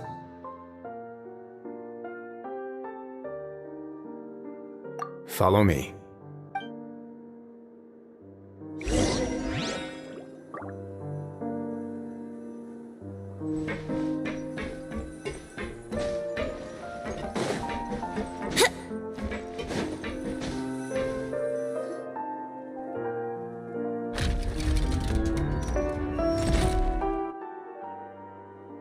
There's a hidden door here? And a whole basement behind it? Huh. You're pretty good at hiding stuff, Risley. It seems you've forgotten just what kind of place the Fortress of Meripede is.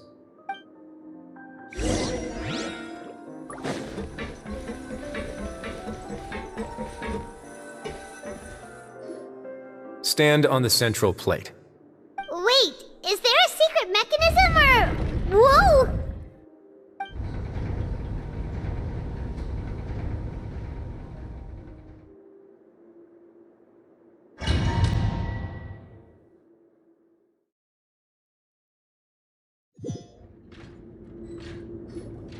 So, this is the Forbidden Zone? Honestly, for a place so well hidden, Paimon sure doesn't see anything special. What a huge door! There are 3 such isolation gates in total. Generally speaking, I'm the only one who's allowed to go inside. Hence the name Forbidden Zone. Am I correct to assume you're going to run on back and tell your little Fatui friends everything? Well, Paimon wasn't thinking of keeping anything from them. Well, I'd advise you wait until you've seen the whole truth of this place for yourself before deciding whether or not to tell them.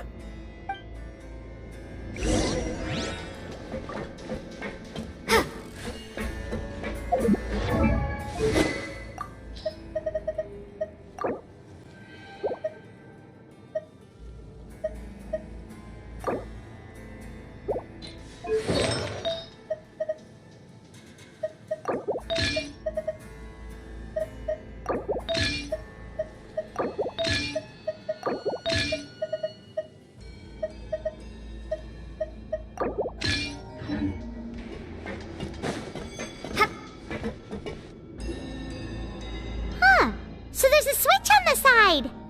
Stand back.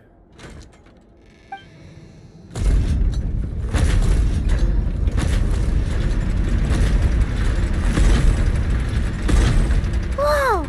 They all just went up one by one. Go on, have a look.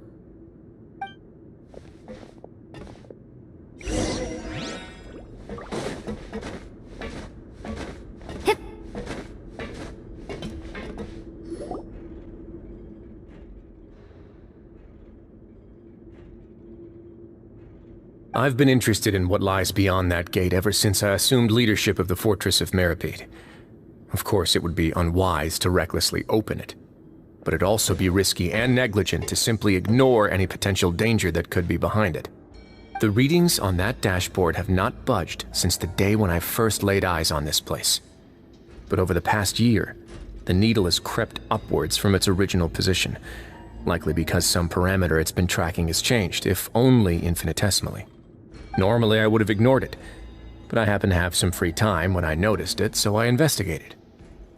Any guesses what the reading could be tracking? Very reasonable guesses. I've considered both of those as well. Unfortunately, our dashboard is tracking something less ordinary. The temperature should vary with weather and climate changes, so for something that rarely shifts, the water pressure is more likely. We ran a few tests to increase the pressure from the outside, but the readings didn't change at all. Later on, a few more possibilities occurred to me, such as a potential connection with the primordial sea. I began to make a few preparations based on that hypothesis.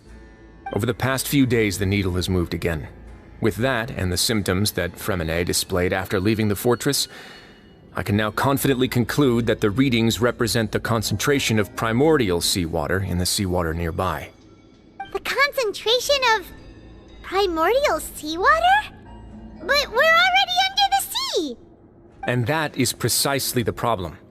We're at the bottom of the sea, and now we're surrounded by toxic seawater. Somehow, primordial seawater got mixed in, and the concentration is steadily rising. Yes, that's very likely. But forget about the two of us! Not even Novelette knows where the primordial sea could be, much less where we could find and plug a leak. Oh. Oh! Seems like you've figured it out. I believe the primordial sea lies directly beneath this sluice gate. For some reason, the primordial seawater levels have risen significantly, and it's now very close to us. The indicators are now red. Although the gate still stands, some primordial seawater has already leaked out and mixed into the sea around us. If this continues, soon it will no longer be able to hold back the primordial sea at all. Yeah, you know what the legends say. If this place falls, then everyone in Fontaine will be turned into puddles in the span of a night. But that's just too weird! Why would the Fortress of Meripede be built right above a sluice gate for the Primordial Sea? Who built this place anyway? Your expression tells me you think this might be part of a vast, complicated conspiracy. To be honest, you might find the actual answer may be exceedingly boring. It's just that the secret of the Forbidden Zone had been long forgotten by the nation before I rediscovered it with my research. There's no single founder of the Fortress of Meripede in any traditional sense. What we know about its history has been left to us by the people who used to live here. When the previous Hydro Archon Egeria ruled the land, all convicted criminals from Fontaine were exiled. The people drove the criminals away like a wolf pack chasing away the banished. The criminals received no sympathy of any kind from the people. They were exiled to the desolate seaside, where they experienced only pain, struggle, and the bone-chilling cold. Some of them began to repent, and prayed to the Hydro Archon, asking if there was still anything they could do. The Hydro Archon took pity on them, and said, "You may go guard my secret, deep underneath the waves." And so, leaning on the power of the Hydro Archon, they gathered underneath the sea and began to build a fortress. They became a community down there in the deeps, and over the years helped it to grow. As the number of exiles increased, more and more people joined the community. When the first group of exiles died, they left the yet unfinished fortress to their successors. The Hydro Archon continued to lend her support, allowing the fortress and what it stood for to continue growing ever larger. Before long, this dark underwater fortress became the sinner's only home. And with that, the people here stopped referring to the fortress as a prison. They saw themselves as repenting sinners who would regain their freedom once they had sufficiently redeemed themselves. But as time went on, people also realized that the fortress was a lonely place. Once they had gotten used to life here, they could no longer feel comfortable living in the overworld. Once they had finished serving their sentences, some people left and some others chose to stay. They'd find some idle position and let their withered souls fade away with the ancient secrets of the past.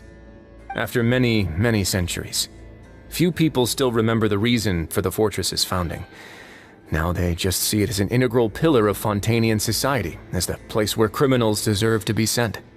Now and again, researchers manage to break one law or another and live out their days in the fortress. I learned all this from an elderly historian.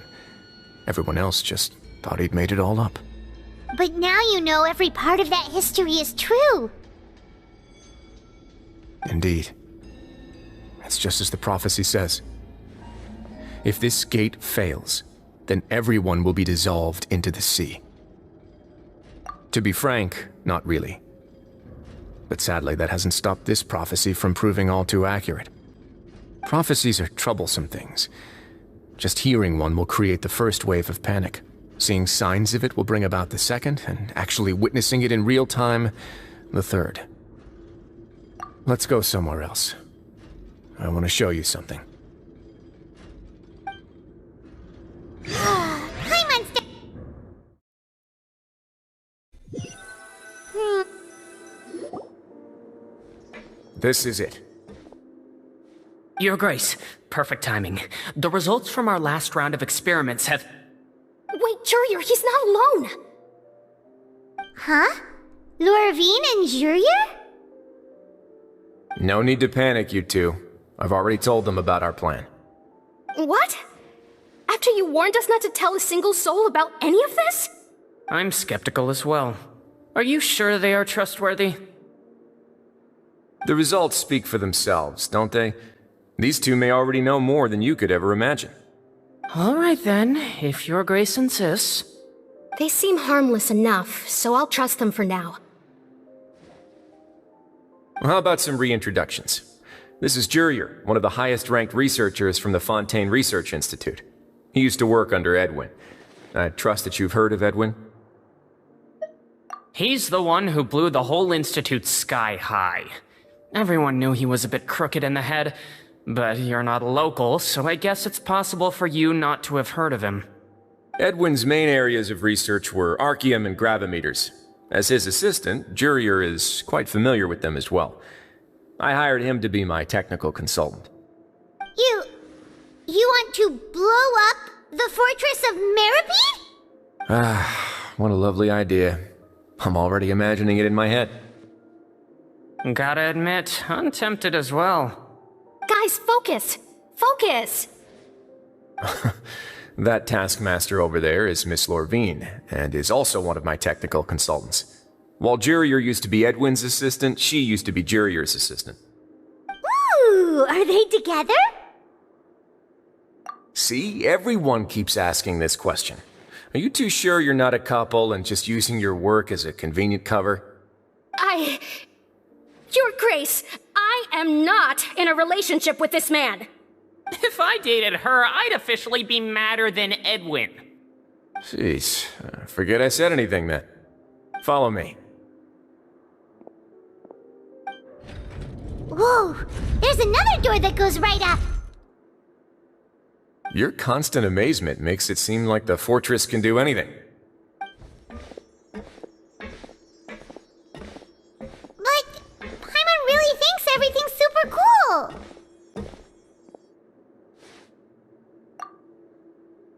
Well, let's spice it up a bit.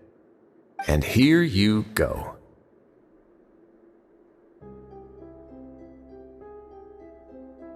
What a huge ship! This is also a production zone that Paimon's never seen before. What's going on? How much do you know about Fontainian history? Not much at all. Well, then maybe you haven't heard the story of ancient Lemuria. To give you a quick rundown, Fontaine used to be ruled by the Lemurian dynasty. According to legend, the Lemurian king Remus came to this land after being inspired by divine revelation and found the seer Sibila, who had taken on the form of a golden bee. Taking the golden bee with him and riding on a huge ship, the Fortuna, he created his nation above the surging waves. He called his nation Lemuria, and used the Fortuna to incessantly search for new tribes and islands, calling on them to join his empire. There's a ship in this story too? Where there's water, there'll be ships. People believe that hope can always be found at the end of a voyage. Do you believe that too? To a point, I think. As you've already seen, I have a whole factory's worth of labor, materials, and technology at my disposal. Certainly can't hurt to give it a try. So the moment I began to speculate that the primordial sea might lie underneath the gate, I also began this project. Were you inspired by the legendary Fortuna? Maybe. Fontainians need something to hold on to cope with the impending disaster. Were the workers to find out the truth behind this ship, riots would destroy the fortress faster than any catastrophe. As the fortress's administrator, I'd never make such a reckless call. Alright, that's enough talking for now. I'll need another 3 cups of tea to soothe my throat. Do you have any other questions? Seems like you're good. Come on, I'll take you back.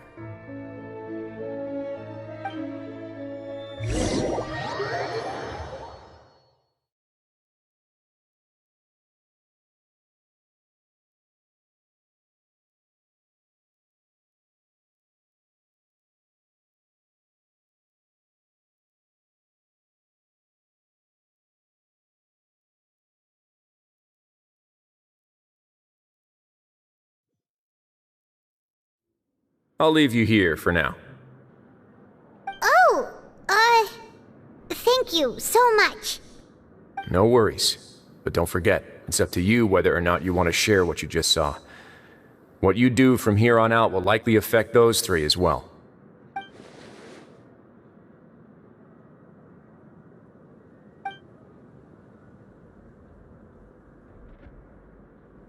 Yeah, we'll put a lot of thought into it for sure. Great. I look forward to what happens next. Huh. Since we're not too busy at the moment, why don't we visit the Knights of Avonius' library? Maybe we'll find something simple but fun to read!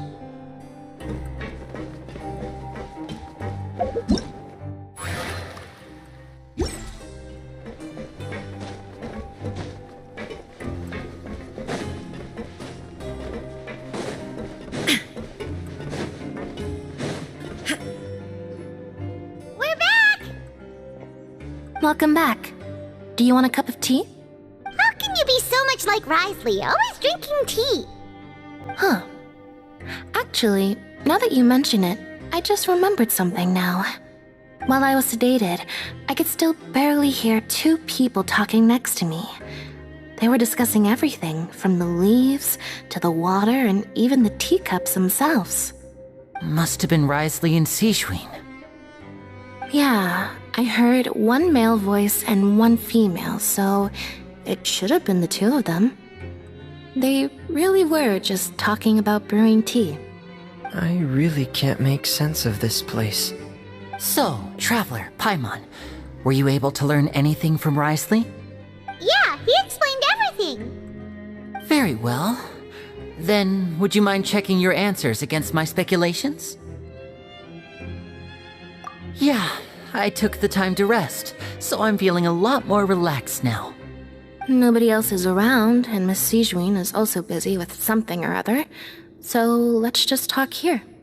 All right, then I'll posit my theories. I asked myself 3 questions. Firstly, why was Fremine affected by the primordial seawater? It was because he dove into the sea. My theory is, the long-lost primordial sea is probably very close to the fortress of Meripede. Whoa, he's good. He got that right on the first try. That's our Lenny. Secondly, Risley's attitude changed dramatically during the course of our stay here. He ignored us completely at first, then suddenly roadblocked us. Why? I spent quite a long time thinking about this. If he has been monitoring the Fatui since the very beginning, he probably ignored us at first because he was hoping we could find Master Child for him. What's more, the Fortress of Meripede is not part of Fontaine's court system, nor does it report to Iudex Nervulet. Risley is basically the king of a no-man's land. As long as the fortress doesn't do anything about Master Child's disappearance, Father can use it to pressure the Fontaine authorities. And while the two factions are pitted against each other, Risley will be free to move between the parties of interest. If I had to guess, he probably has something that he's working on himself. It's likely related to the secret of the infirmary, but I just can't think of what it could be. You're super smart! Thanks so much. Then finally, there's the last question. If Risley does have a plan, what could it be? All I know for now is that his plan probably has something to do with the changing nature of the seawater. He's even gotten Cloran to help him out. That can't be the full extent of what he's doing. There's probably a secret passageway behind the block in the infirmary, and there's something big in the fortress that most people here never get to see. He has a bargaining chip, and it could be important enough for Father to deal with him directly. I don't have enough information, so I have no idea what his chip might be. But let me guess. You have the last piece of the puzzle.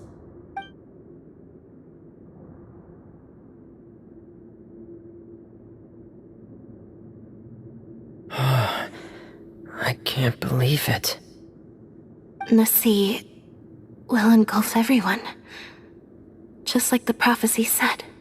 Could Risley have wanted to meet Father to figure out a way to deal with this crisis? If you remember, I once mentioned that Father sees the House of the Hearth as her base of operations, and she truly wants to resolve the crisis. But how could Risley have known that? Or perhaps he didn't know and just wanted to bring Father over to his side, which could be why he said he just wanted to negotiate. Yeah, that makes sense to me. I understand your concerns as well, Traveler. I'll figure out a way to pass this on to our father. No matter what, we're on your side. The two of you have already aided us far too much. We probably wouldn't be standing here right now if not for you. If you ever need anything else going forward, please come to the House of the Hearth at any time. Though you may not share the sentiment, after all that we've gone through together, the three of us basically see you as family now. You have my gratitude. Thank you for protecting Linny when it really mattered. And thank you for sharing the secrets of the fortress with us. We didn't think you were going to do it. Why are you being so formal all of a sudden? Given your strength, you might not need our help at all. But if you are ever in danger, we will try our best to protect you. Aww, the sound of that makes Paimon feel all warm and safe inside.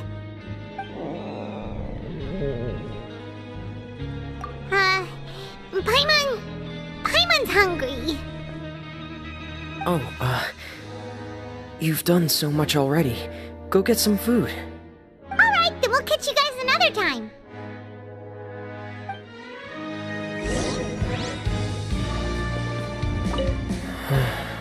I feel like I should try to become someone more capable of helping. You're incredibly helpful. Lenny thinks so too. Yeah, you two are always telling me not to push myself, but aren't you just like that as well?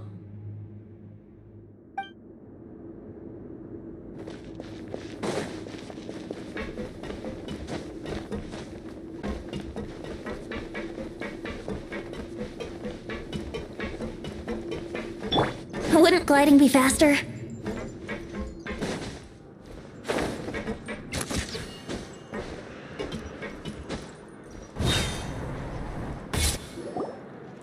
It's time for dinner.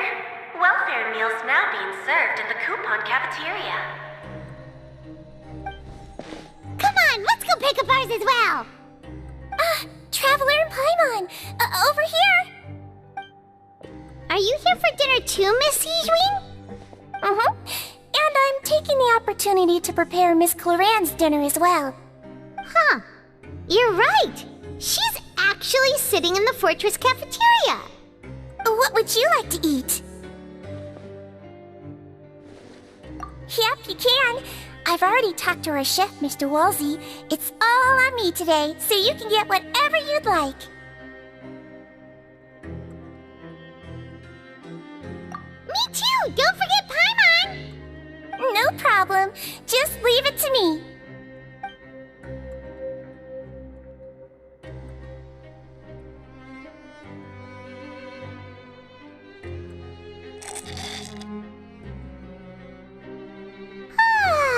So delicious. Is this how it feels to be freeloaders? Wait a second, we did do plenty of work after all. Feeling full yet? How's the food? Delicious!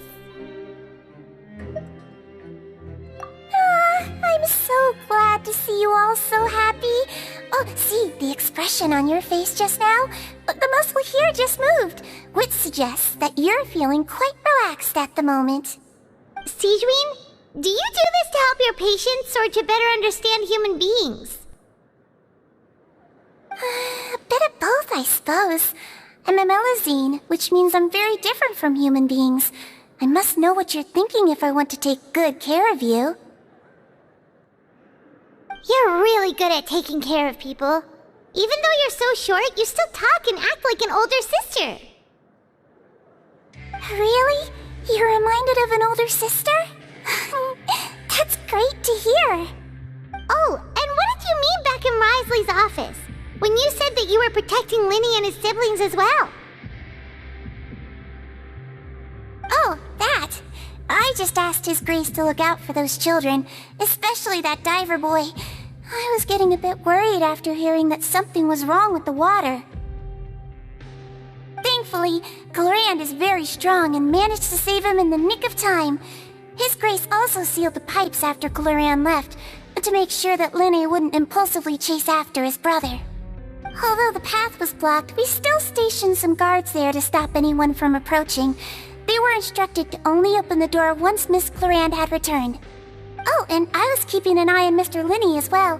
We had to press him, but we couldn't allow him to be in any real danger. You were all super considerate and really thought everything through. It's just what we do down here at the fortress. At least this has been His Grace's style for as long as he's been the leader. Oh, I really wish Monsieur Nervula would come down here more often too. I feel like he'd like it here, with all the darkness and chaos. Get a good night's rest, you two. You both worked very hard.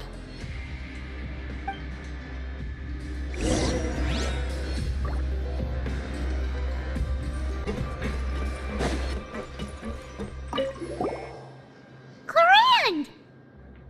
Ah, it's you two. How's dinner? It's all right. Miss Sigewin really put in a lot of effort. So we heard that Brisley invited you to come down to help, and you saved Fremine too! You sure work super fast! Oh, it was child's play. Still, Paimon didn't know even champion duelists could take on side jobs. Oh, and why aren't you eating with Sigewin and the Duke? Won't you get bored eating by yourself? Miss Sigewin was with you, and the Duke has business of his own. Actually, didn't Navia say that you went out for dinner with her as well? Yeah. First time in a long time. First time in a long time? So you mean you've gone out to dinner with her in the past? In the past, yes. You seem to be enjoying yourselves here. Things will be getting messy at the fortress soon. Don't run around unnecessarily.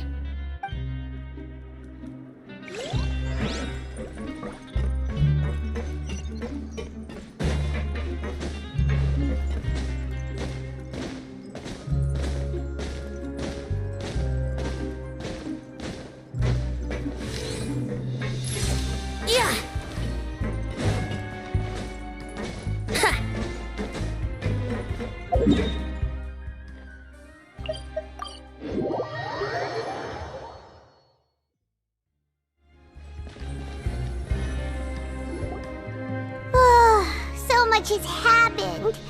Paimon just feels absolutely exhausted now that she's finally relaxed. Paimon's super sleepy. Are you sleepy too?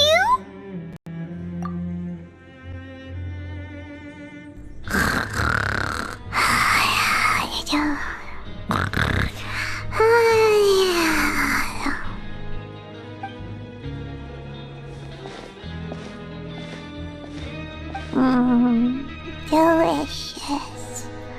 Paimon wants seconds for free.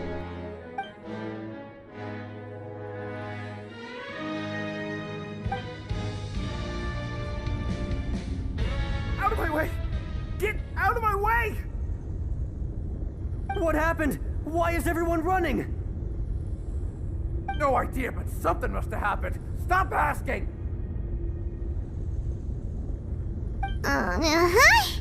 Who's yelling? Paimon still wants to sleep.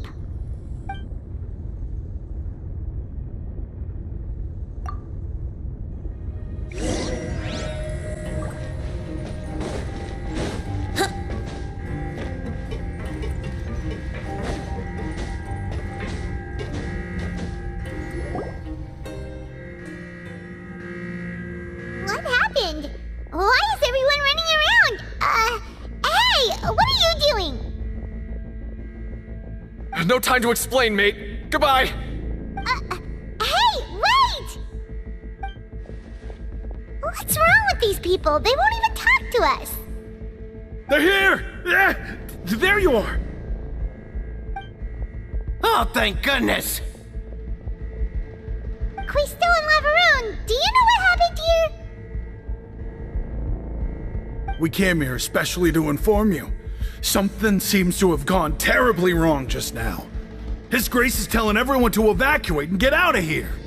Laveroon was saying you two are new here and you don't have many friends, so you might slip through the cracks. Haven't you heard all the stories like that? An evacuation is successfully completed, yet you only find out once you do a head count that 1 or 2 people are missing. Wait, weren't you the one who brought that up? Why is it suddenly my idea? Hey, shut up! Okay, whatever. The point is, you should come with us. Yeah, he said to get as far away as possible, upwards and outwards. Oh no, it can't be that thing! Oh, wait, what? What? Hey, where are you going? We have to go find the Duke! You two just go and get out! Go on without us! Hey! Be careful! Attention! Please evacuate upwards and outwards, upwards and outwards. If you're already at the topmost layer, then try to move as far outwards as possible.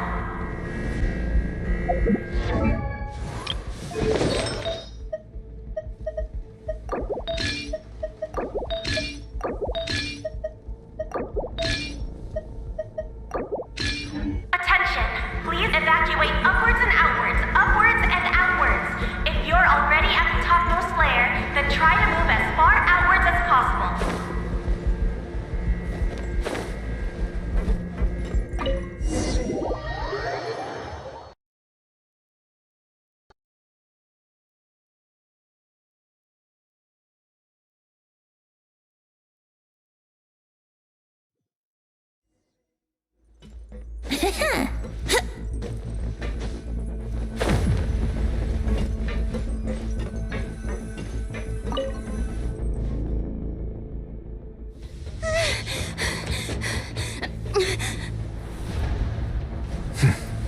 They're here.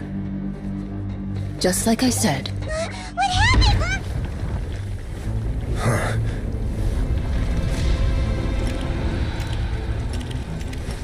You're just in time. But be ready to run.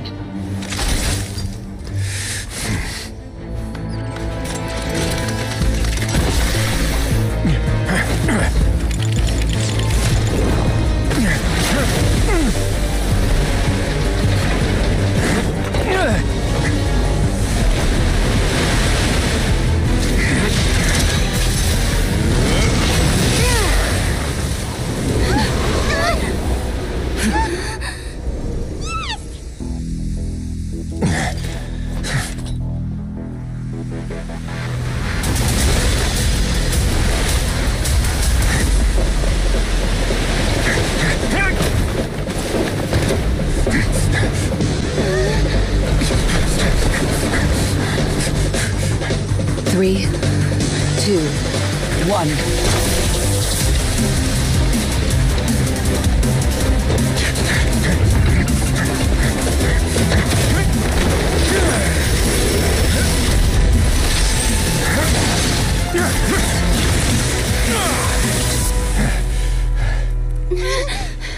This won't hold it for long.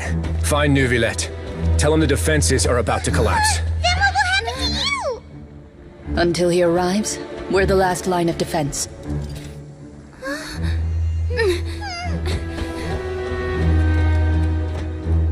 The gate. How long do you think it'll hold? That depends on us.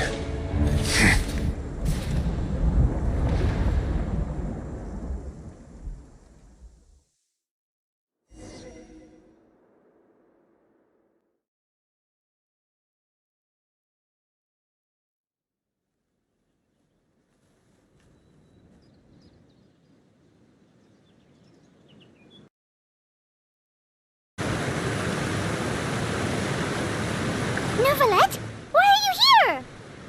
Traveler, I need you to head to the Opera House immediately. Farina will soon be meeting with the knave there. You must protect Farina, and make sure she doesn't spend too much time alone with her. Will do. You have my sincerest gratitude.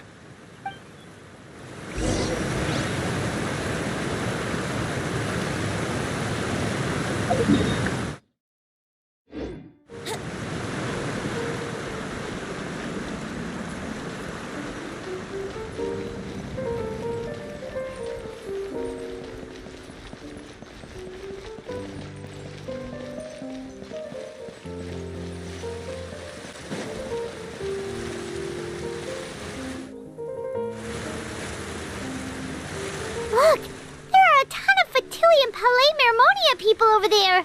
The knave is probably here already. We need to hurry. Are you two the traveler in Paimon? Monsieur Nervalet has left instructions. Please follow me. Though I'm sure he's already explained, this should be a mostly cordial conversation, unlikely to give rise to violence.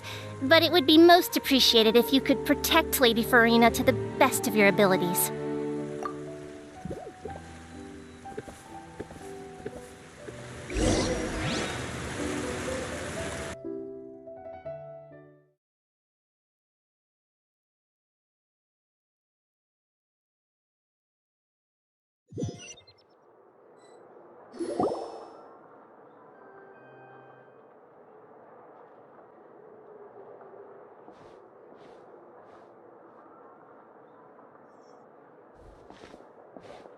Oh, so you two are the honored guests Miss Farina mentioned.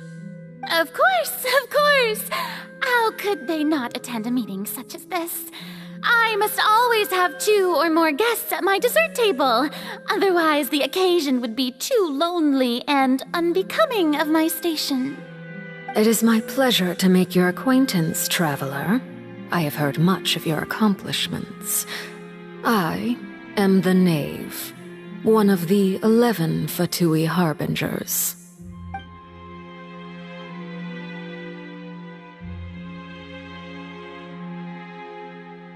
I've already prepared seats for you.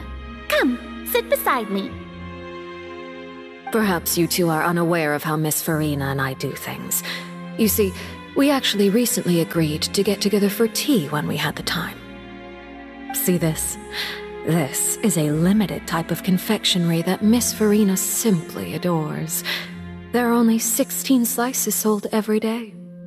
Here, why don't you and Paimon have a taste?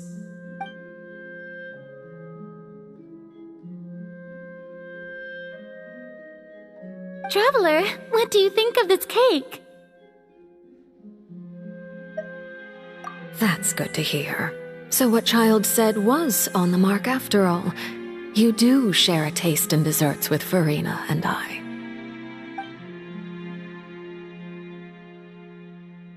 I wonder how he's doing nowadays. You must have heard, right? He's suddenly gone missing. I'm really worried about his safety, you know. Here's to hoping that he's an excellent swimmer. Since we're talking about him, I feel like I should add something. His martial prowess really looked certainly pretty impressive, yeah.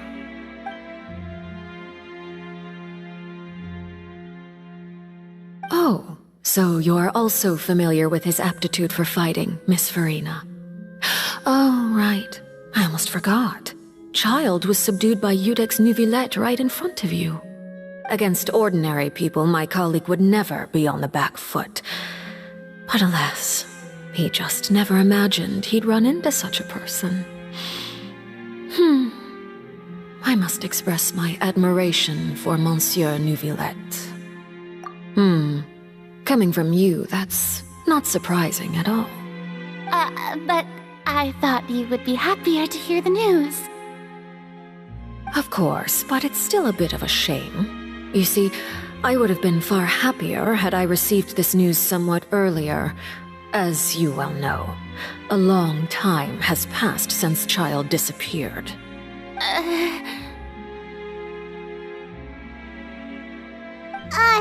Well, in any case, there's no need to worry. We know for sure that Child is still alive. Oh, and just how do you know that? Because we found evidence that proved he left the Fortress of Meripede. And where did he go after leaving the fortress? Well...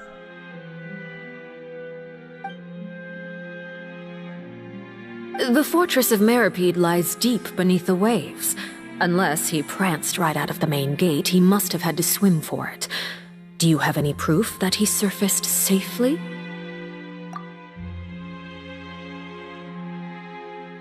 Ah, that is good news at least. His sister Tonya sent a letter to Fontaine not too long ago. Since he was unfortunately unavailable, I picked it up on his behalf.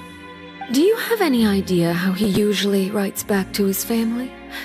Dear Tonya, your letter made me feel like we were still enjoying our time in Snezhnaya together. I'm currently admiring the scenery on the streets in front of the opera house. Is it something like that?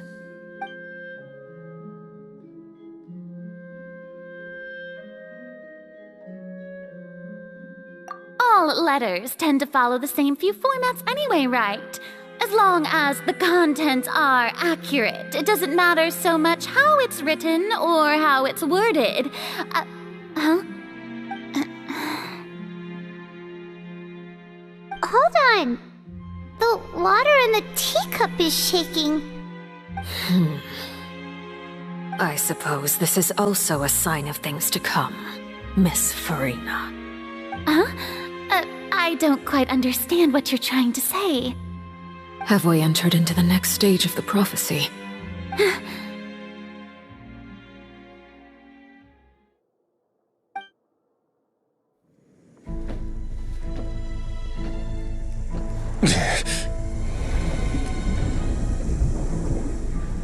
My thanks to you both. I will take it from here.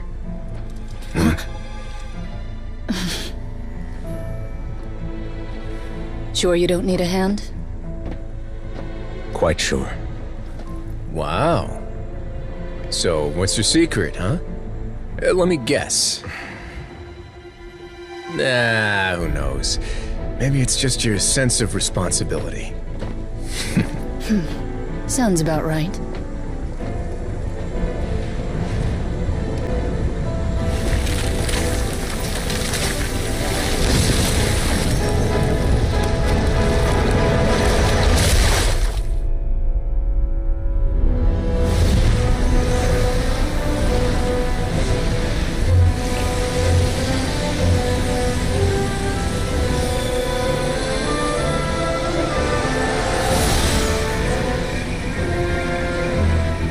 Day may come when the prophecy is fulfilled, and the waters burst forth.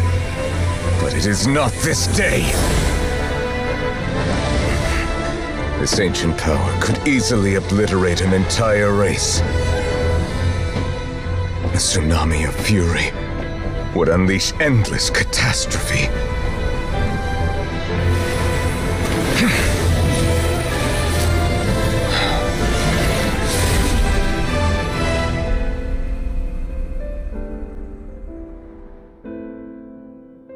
This sentence is too severe. Forgive me for overruling it.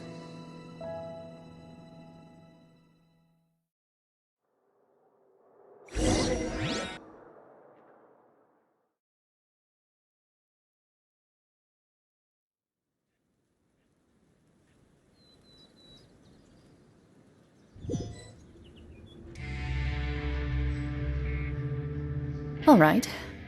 Seems like the problem inside has been suppressed. Let me guess, we're safe for now. Indeed. But only for now. I win this bet. You owe me a present. Very well. It was indeed just as you said. You made a bet? We made a bet on the size of your entourage. Cloran thought you wouldn't come down by yourself. I figured you would have at least brought a few people along for appearance's sake. It appears I underestimated just how confidential the mission was. Shouldn't you have gotten used to confidential missions by now? That's just how the courts operate. So what gift must the loser give? Tea? He already has tons of tea in his office. I'm thinking about a set of legal codices. That wouldn't happen to be a dig at my lack of legal awareness, would it? Well, I'm sure His Grace doesn't consider the fortress to be outside the law. I was under the impression the residents of a place like this would be uninterested in the legal codices. That was obviously a joke. Anyway, you've still got some unfinished business to attend to in the overworld, correct? No need to stay here if you have a pressing matter. We all know you can't leave Palais Marmonia for long. Thank you. I hope everything went smoothly with the Fatui Harbinger.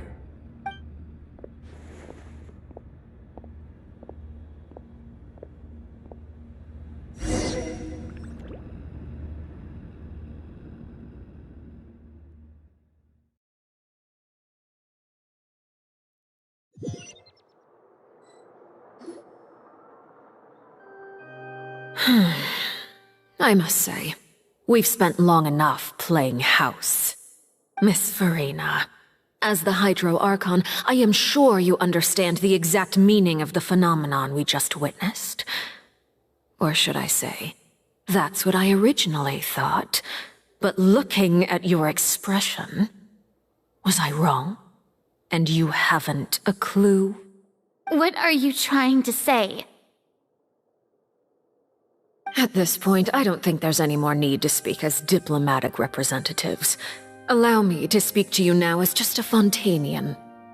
You know the prophecy by heart, and also that every part of it is being proven true.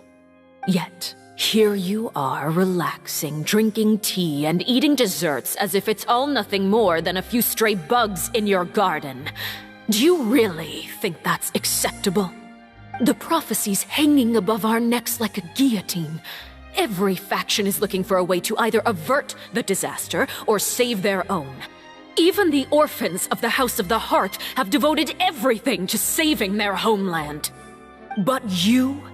It beggars belief just how nonchalant and carefree you have been.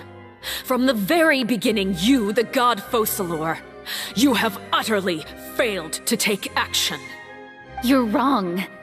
I've never ignored the prophecy, nor have I just been passing the time in self-indulgence. Retract your accusation and stop doubting the wisdom of the gods with such absurd conjectures. I am not alone in my doubts, you know. All the children of Fontaine may be harboring the exact same thoughts right now. Oh, great Hydro Archon. How are you going to save them? Save us? How are the people you've sworn to protect supposed to survive in a land that will soon disappear beneath the waves? I have my ways, and I've been working on them for all this time. Even if you look down upon me, you have no right to judge me. Fontaine will be saved. Even if I still cannot see the true future right now, as long as I continue on as I am, I will be able to hold my head up high!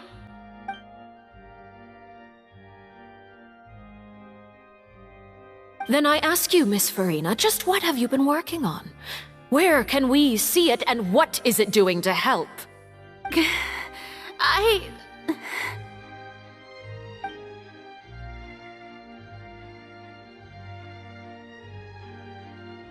My machinations are just like the prophecy itself.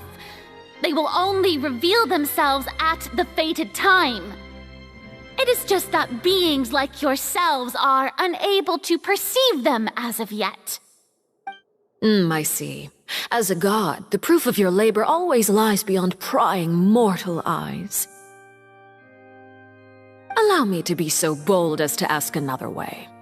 Would it be possible for you to tell us the parts of your plan that are not confidential? Such as your emergency response plan for the impending disaster? An emergency response plan? Oh, that look in your eyes. Have you not even prepared one of those? The emergency response plan is also strictly confidential. Then allow me to jog your memory. Miss Farina, what is the purpose of your Oratrice Mécanique d'Analyse Cardinal? And what do you plan to do with the massive amounts of indemnitium that has accumulated over the years? The Oratrice? It's just like it appears to be. So you also have no idea. If I'm not mistaken, someone's using it to prepare for something. But unfortunately, it would seem that someone is not you, Miss Farina. I first caught wind of this when Linny tried to investigate the Oratrice in the Opera House. You see, even just getting close to the core contaminated him with an extremely large amount of indemnitium. But even if that had nothing to do with you, then what could you possibly be working on, oh great Hydro Archon? Oh, right. I almost forgot. Udex Neuvillette is not at the tea party with us today. Miss Farina, I suppose you must have ordered him away to take care of some troublesome business. Yeah, yes, that's exactly right. Please keep it a secret for me. Of course I will. Although, I must say, Miss Farina, you seem quite insecure without the Udex by your side. Oh, very well. Let's stop that conversation here. There are still a few slices of cake left, so please, help yourselves, everyone.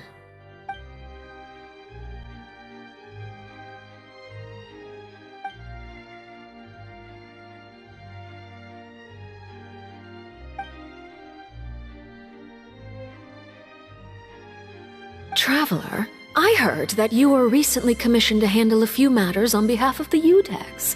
Why don't you take an extra slice of cake? Those who work hard deserve gratitude and praise. You too, Paimon. Thank you. Paimon will take you up on that offer.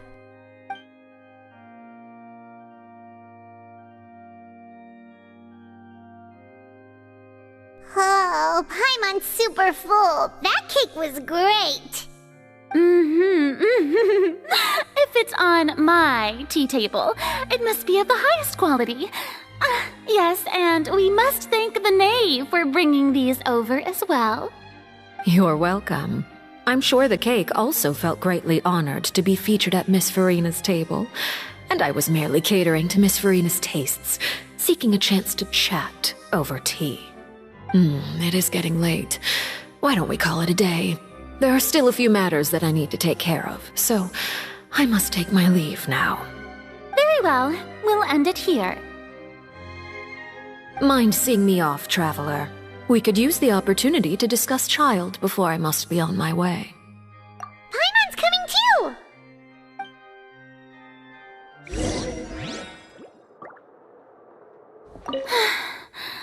The tea party turned out to be even more difficult than I'd imagined.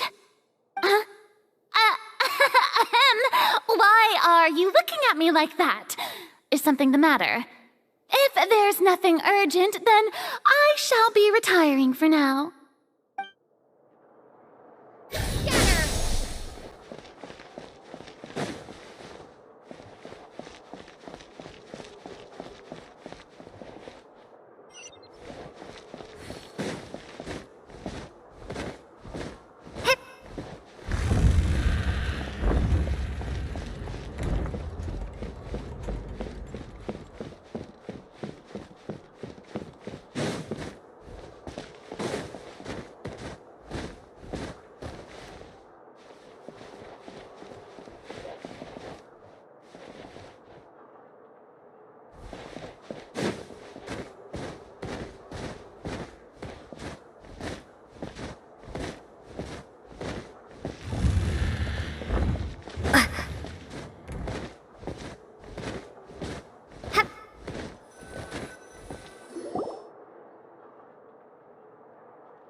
I'm glad that you were willing to come with me.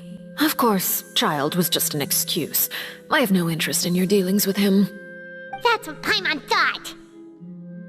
You lent your aid to the children of the House of the Hearth. As their father, I would like to express my gratitude. Do I look like an irresponsible father to you? The House of the Hearth is very important to me. You should know that I care deeply about my children. That was all. Formal topics should be discussed in formal settings, and informal topics in informal settings.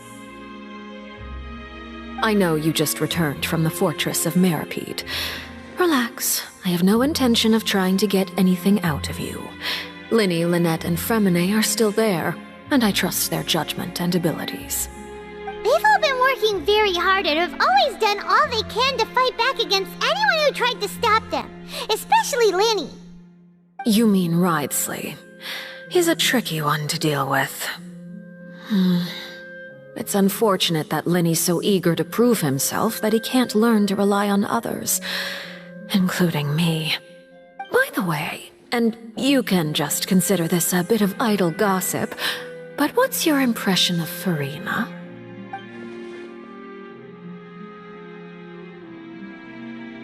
far outside of our disputes, and the freest person in all of Fontaine, able to move around most easily.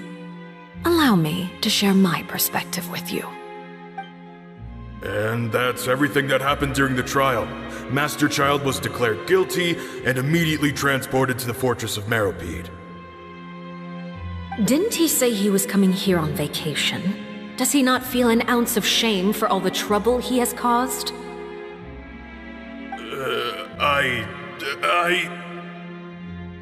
Forget it. He did give us an opportunity.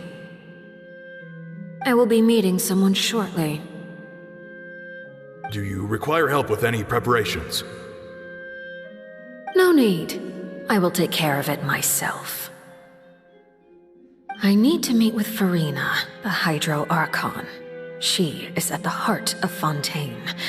But what's fascinating about her is that she often seems more like a celebrity than a working Archon. Oh? Come over here, you little critter, you!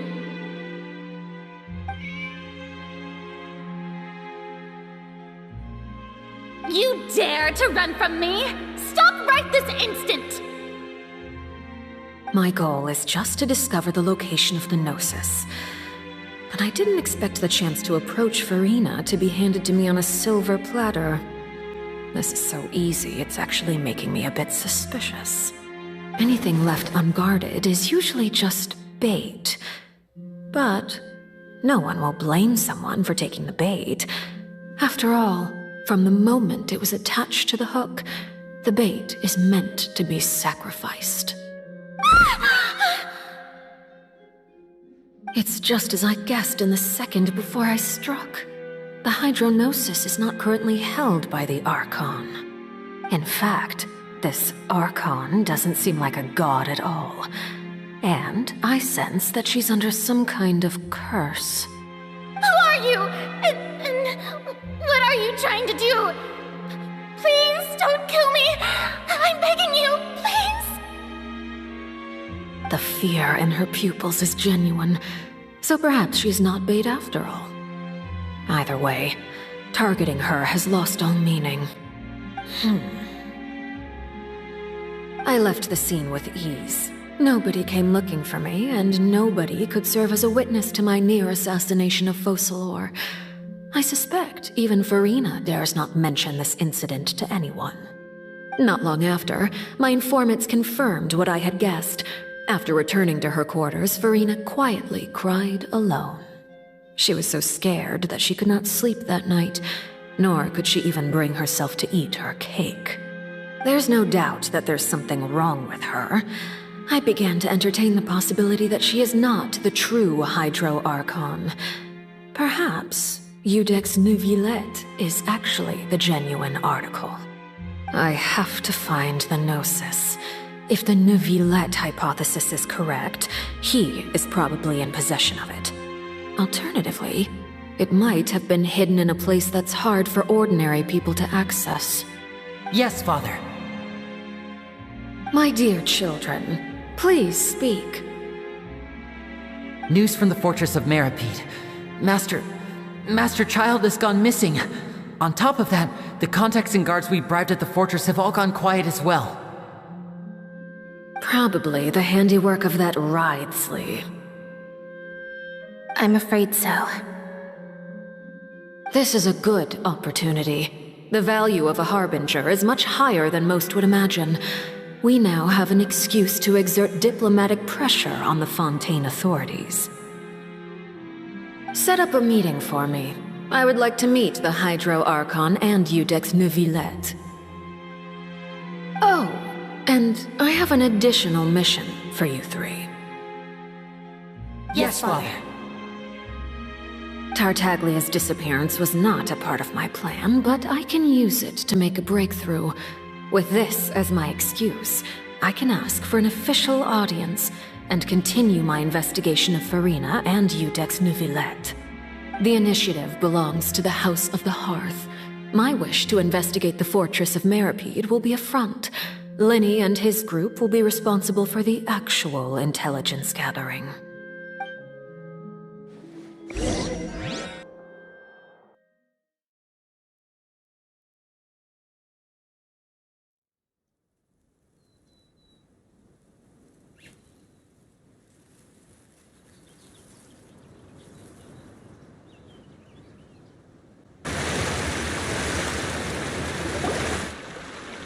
You should know the rest. Lenny's group is quite close to you, so they wouldn't have hidden anything from you. You attacked the Hydro Archon? It wouldn't mean anything, even if you shouted it from the rooftops. After all, even Farina herself is still pretending that nothing of that sort ever happened. Alright then. I've now had 2 chances to enjoy tea with Farina. I have to say, the leadership of Fontaine is even more inscrutable than I had imagined.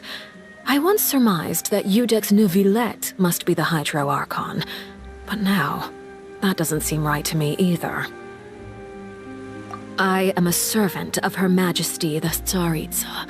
Over my years of service, I've learned how a real Archon conducts and carries themselves. Whether Iudex Neuvillette or Farina, neither fits the bill. It's hard to imagine either of them as the Archon. Of course, that is all just how I feel. Gut feelings often do not require justification. It is, however, quite amusing to me that after all my years working in intelligence gathering, I've come to realize I am at a complete loss regarding the identity of the god of the land of my birth. Don't you think Fontaine is quite intriguing? A catastrophe looms, yet many secrets have yet to rise to the surface. It looks like Fontainians will have no choice but to save themselves. Ultimately, though, one must survive in order to do anything else. Should the need arise, I would be happy to cooperate with you. You don't need to commit to anything right now, of course. I have a feeling that the situation will continue to evolve, and as your name is often connected with noble deeds, I'm sure we will work together someday. He certainly returned quickly. You must want to catch up with each other, so I'll leave you to him.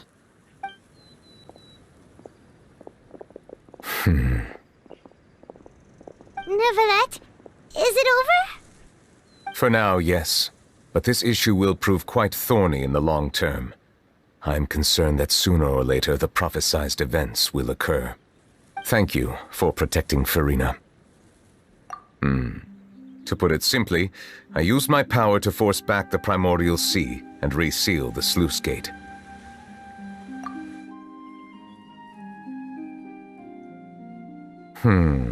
So as expected, the Knave has turned up the pressure on Farina.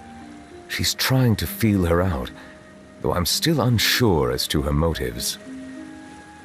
Permission granted.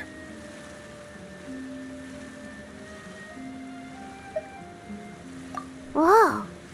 It can't be that you're the real Hydro Archon, right? But that's just a speculation on our part, though. You can't tell us?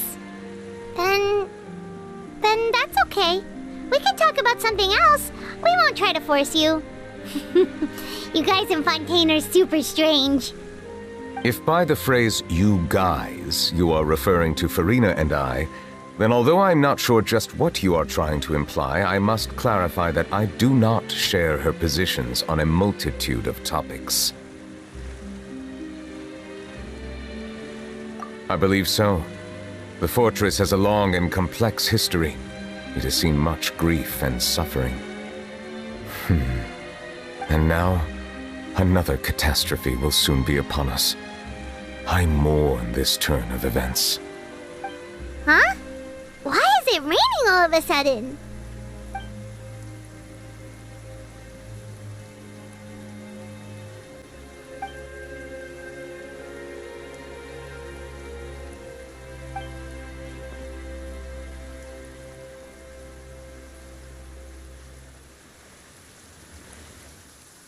You may be closer to the truth than you think. Oh?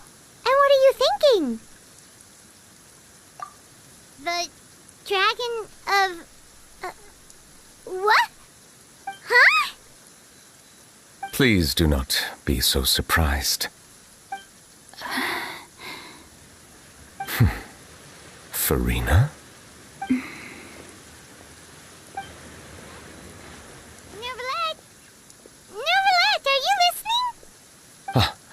My apologies. We were just guessing randomly. We didn't guess right, did we? You're not actually the Dragon Sovereign of Water, right? Well, if you don't want to confirm or deny... You guessed correctly. I sincerely hope you'll be able to keep this a secret for me. Right, of course. We'll definitely help you keep it a secret. There's still something Paimon wants to ask you, though. Please, go ahead. Well, if you are the Dragon Sovereign of Water, and you were able to force back the primordial sea from the fortress, then since Fontaine's prophecy is all about seawater, couldn't you just use your power to solve the crisis? None of the currently living dragon sovereigns in the world, myself included, possess our full dragonhood. They say that when the first usurper arrived on Tivat, they seized a part of the dragon's power. Today, that stolen power is the basis of the Archon's authorities. There are 7 elemental Archons and 7 matching dragon sovereigns. The dragon sovereign of water who lived through that era perished a long time ago. As their successor, I know far less of that part of our ancient history. In any case, I believe I will not be able to do much unless the Archon disappears and returns their elemental authority to me. Given the status quo, however, I would recommend finding another way to deal with the prophecy. Oh, so even you can't solve it. I still have some urgent matters to attend to at my office. If you have any more questions regarding ancient history, you are welcome to discuss them with me at a later time. Please go right ahead. There's a place that Paimon wants to go too. Traveler, why don't we pay another visit to the Fortress of Meripede? Paimon is a little worried. We'll see you another time. Take care.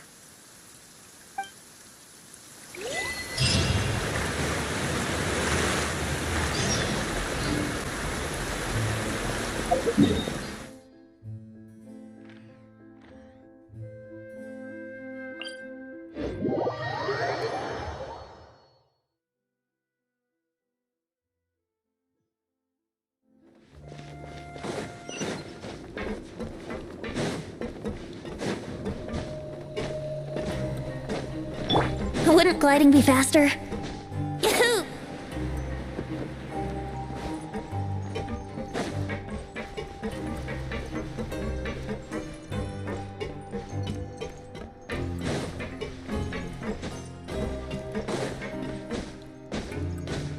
Ha! Hoo!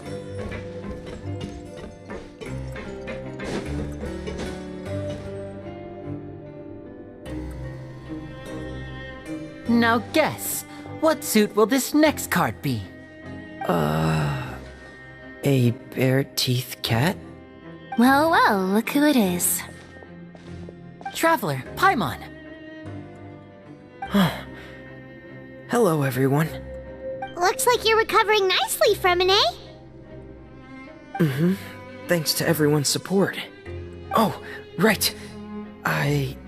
I managed to work up the courage to thank Miss Clarant in person. Whoa, how did she react? She told me that it was nothing. It was as if saving a life wasn't a big deal to her at all. She also told me not to worry about it. She didn't want to stress you out, that's all.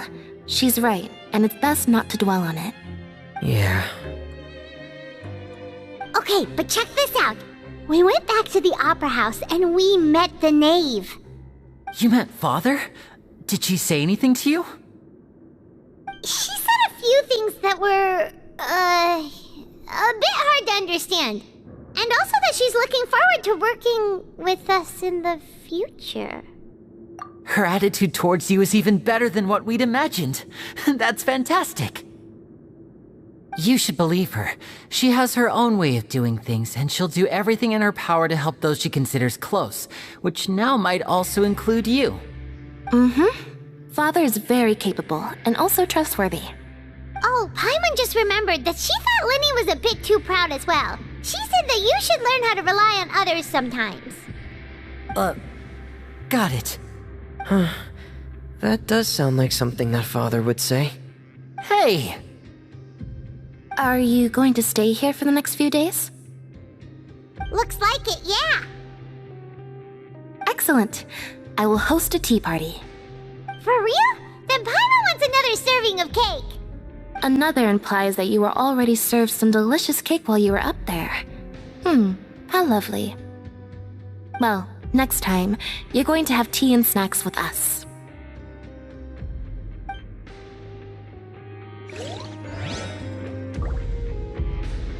We should start preparing that tea party. Oh, that's a great idea. I'm all for it. I'll help you set it up.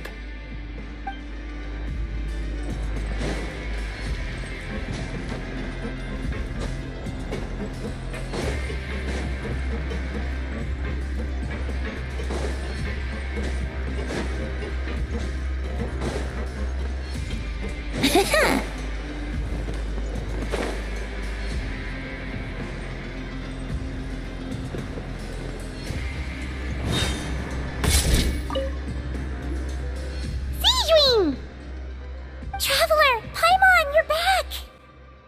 Are you still doing alright? Did either of you get hurt? We're fine, but what about you guys? It was such a huge mess. How bad was it? A few people sustained superficial injuries, but that's about the extent of the damage. Monsieur Nervulette paid us a visit. It was all thanks to him that we managed to suppress the crisis for the time being. Of course, we must also thank you for the help you provided.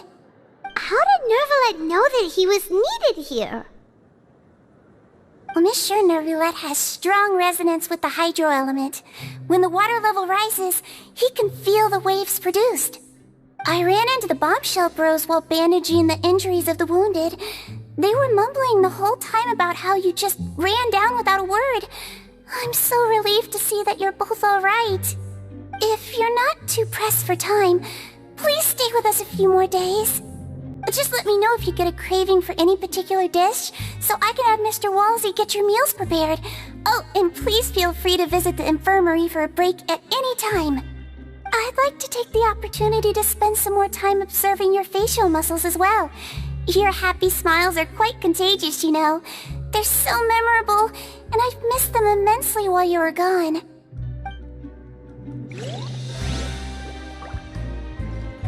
Grab yourself a welfare meal.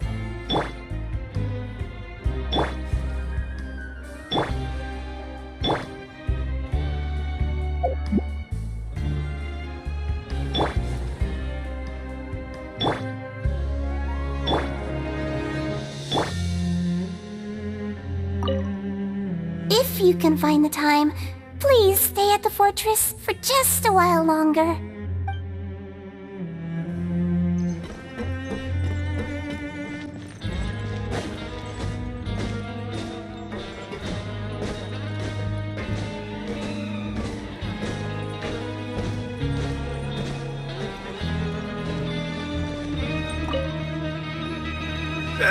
You guys are back?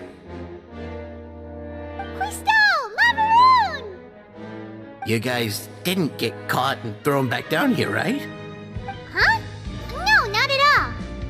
And here I thought you'd managed to escape from jail during all the commotion. I'd held you up as legendary jailbreakers, but now you're telling me you just never left? We're sorry, but we just had some business to take care of. All right. There's no need to get caught up in the details. We're just relieved to see you. He was super worried about you, you know. Hey, it wasn't just me. Weren't you super worried as well? Something like that, yeah. I was also transferred to work in the kitchen a few days ago. I can still hear Quisto mumbling to the carrots. Are those two all right? Do you think they made it out alive? Whenever he'd say that, I'd tell him I'm sure they're fine. Wherever they are, they're kicking back with drinks in hand, enjoying the lovely scenery. Hey, there's nothing wrong with worrying about your prison pals, is there? I mean, considering how they always love listening to all my gossip.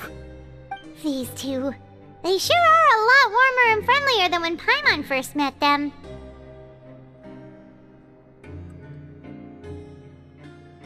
Oh, well, if you say so. I'll be watching you to make sure you finish every last bite.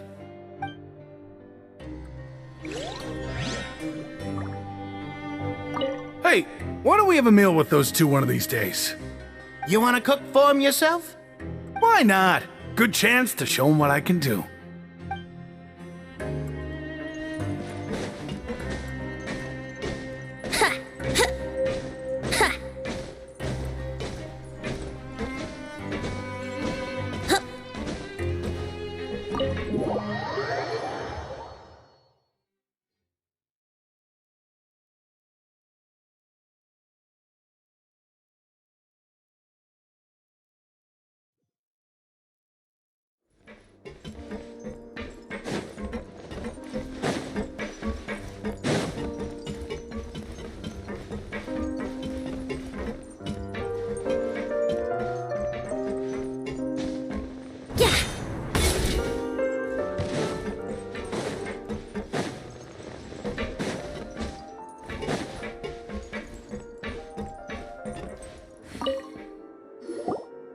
Courier, Miss Sijween told me you still haven't eaten.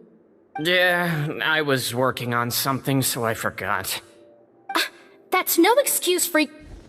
Huh? What's you two? Courier, Lurvine, we're back! Hello there.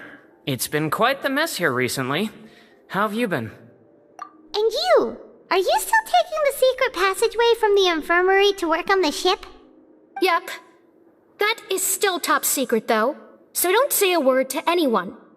It can be a bit annoying when there are lots of people in the infirmary, but I still prefer taking that route over the one from the Duke's office. I mean, the infirmary does make it easier for you to slack off. Oh yeah? Then why are you also here so much? You two really are just using your jobs as a cover for your relationship, aren't you? Not at all!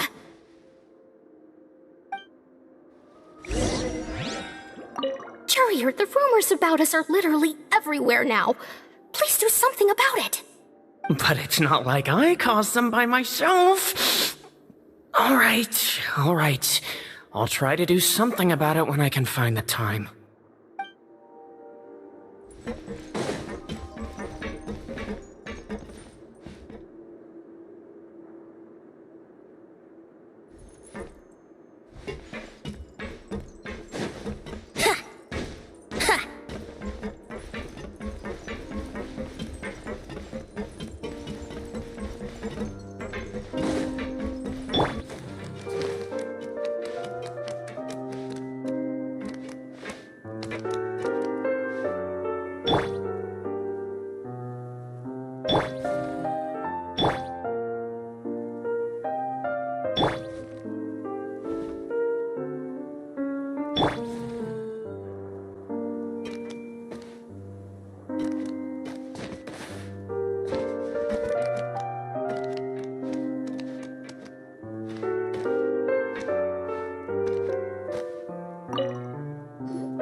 Do my eyes deceive me, or did I just see two inmates come back after making it to the surface? Some strange winds blowing of late. We wanted to see how the fortress is doing. Is everything still alright? We're fine, for the most part. Neuvillette came down and took care of the worst of it. If that's the case, why don't you just ask him to stay here? Oh, yeah, what a brilliant plan. Let's go convince the Eudex himself to exchange the Courts of Fontaine for a puddle of water in the middle of nowhere. He came here in a hurry and left without even stopping for a cup of tea. He did remember to take Miss Sijween's gift with him, though. He sure sounds super busy. Miss Clorand has left as well. She also took her gift from Miss Sijween. Were the gifts milkshakes? Neuvillette got the milkshake. Clorand received lipstick instead. Those aren't even remotely alike. Well, it's Neuvillette's own fault for making Sijween worried about his health by working so much. But besides that, our head nurse is still pretty fond of picking out beauty products for the ladies. Oh, and I have some gifts here for you as well. Are these from Sijween too? Nope, they're from yours truly. You've already wrapped up your work at the fortress, so you can return to the surface at any time. You haven't yet served your full prison term, however, so you may continue to use your cell until your term is up. For real? Then we could stay here for a really long time? You may access the cafeteria for free. Hooray! Just remember to come complete your paperwork once it's time for your release.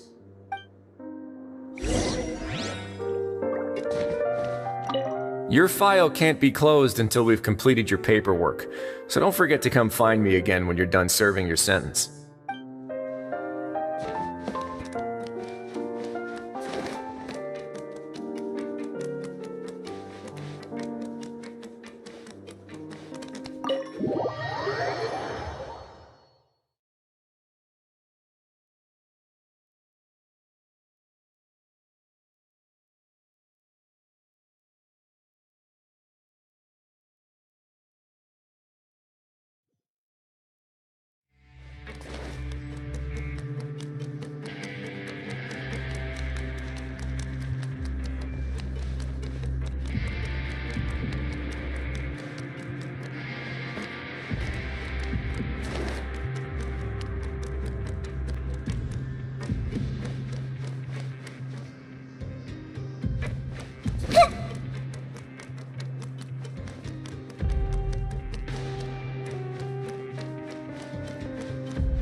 We're back in our cell again.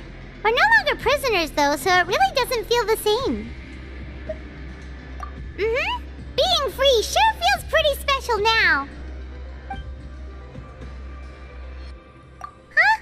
How did you know? Hey, that's not true! All right. Okay, Paimon just wanted to say that we really are an amazing duo after all. It's like we've now gone to so many places together and become friends with so many people. We've never stopped traveling or stopped meeting new friends. There are so many bad things in the world, and we're just two people, but we've still been solving problems no matter where we go. Isn't that pretty cool? You're counting Paimon today? Aren't you the only adventurer here? Then let's ask Catherine to give Paimon an adventurer handbook as well. Paimon will also be an adventurer from today forward. Just our thoughts making Paimon giddy. Paimon's gonna crash, so you sleep soon too. The last time we fell asleep here, we woke up to a whole mess outside our cell. The primordial seawater nearly rose up. That was so scary. We should be safe now, right? Alright then, good night to you, Traveler.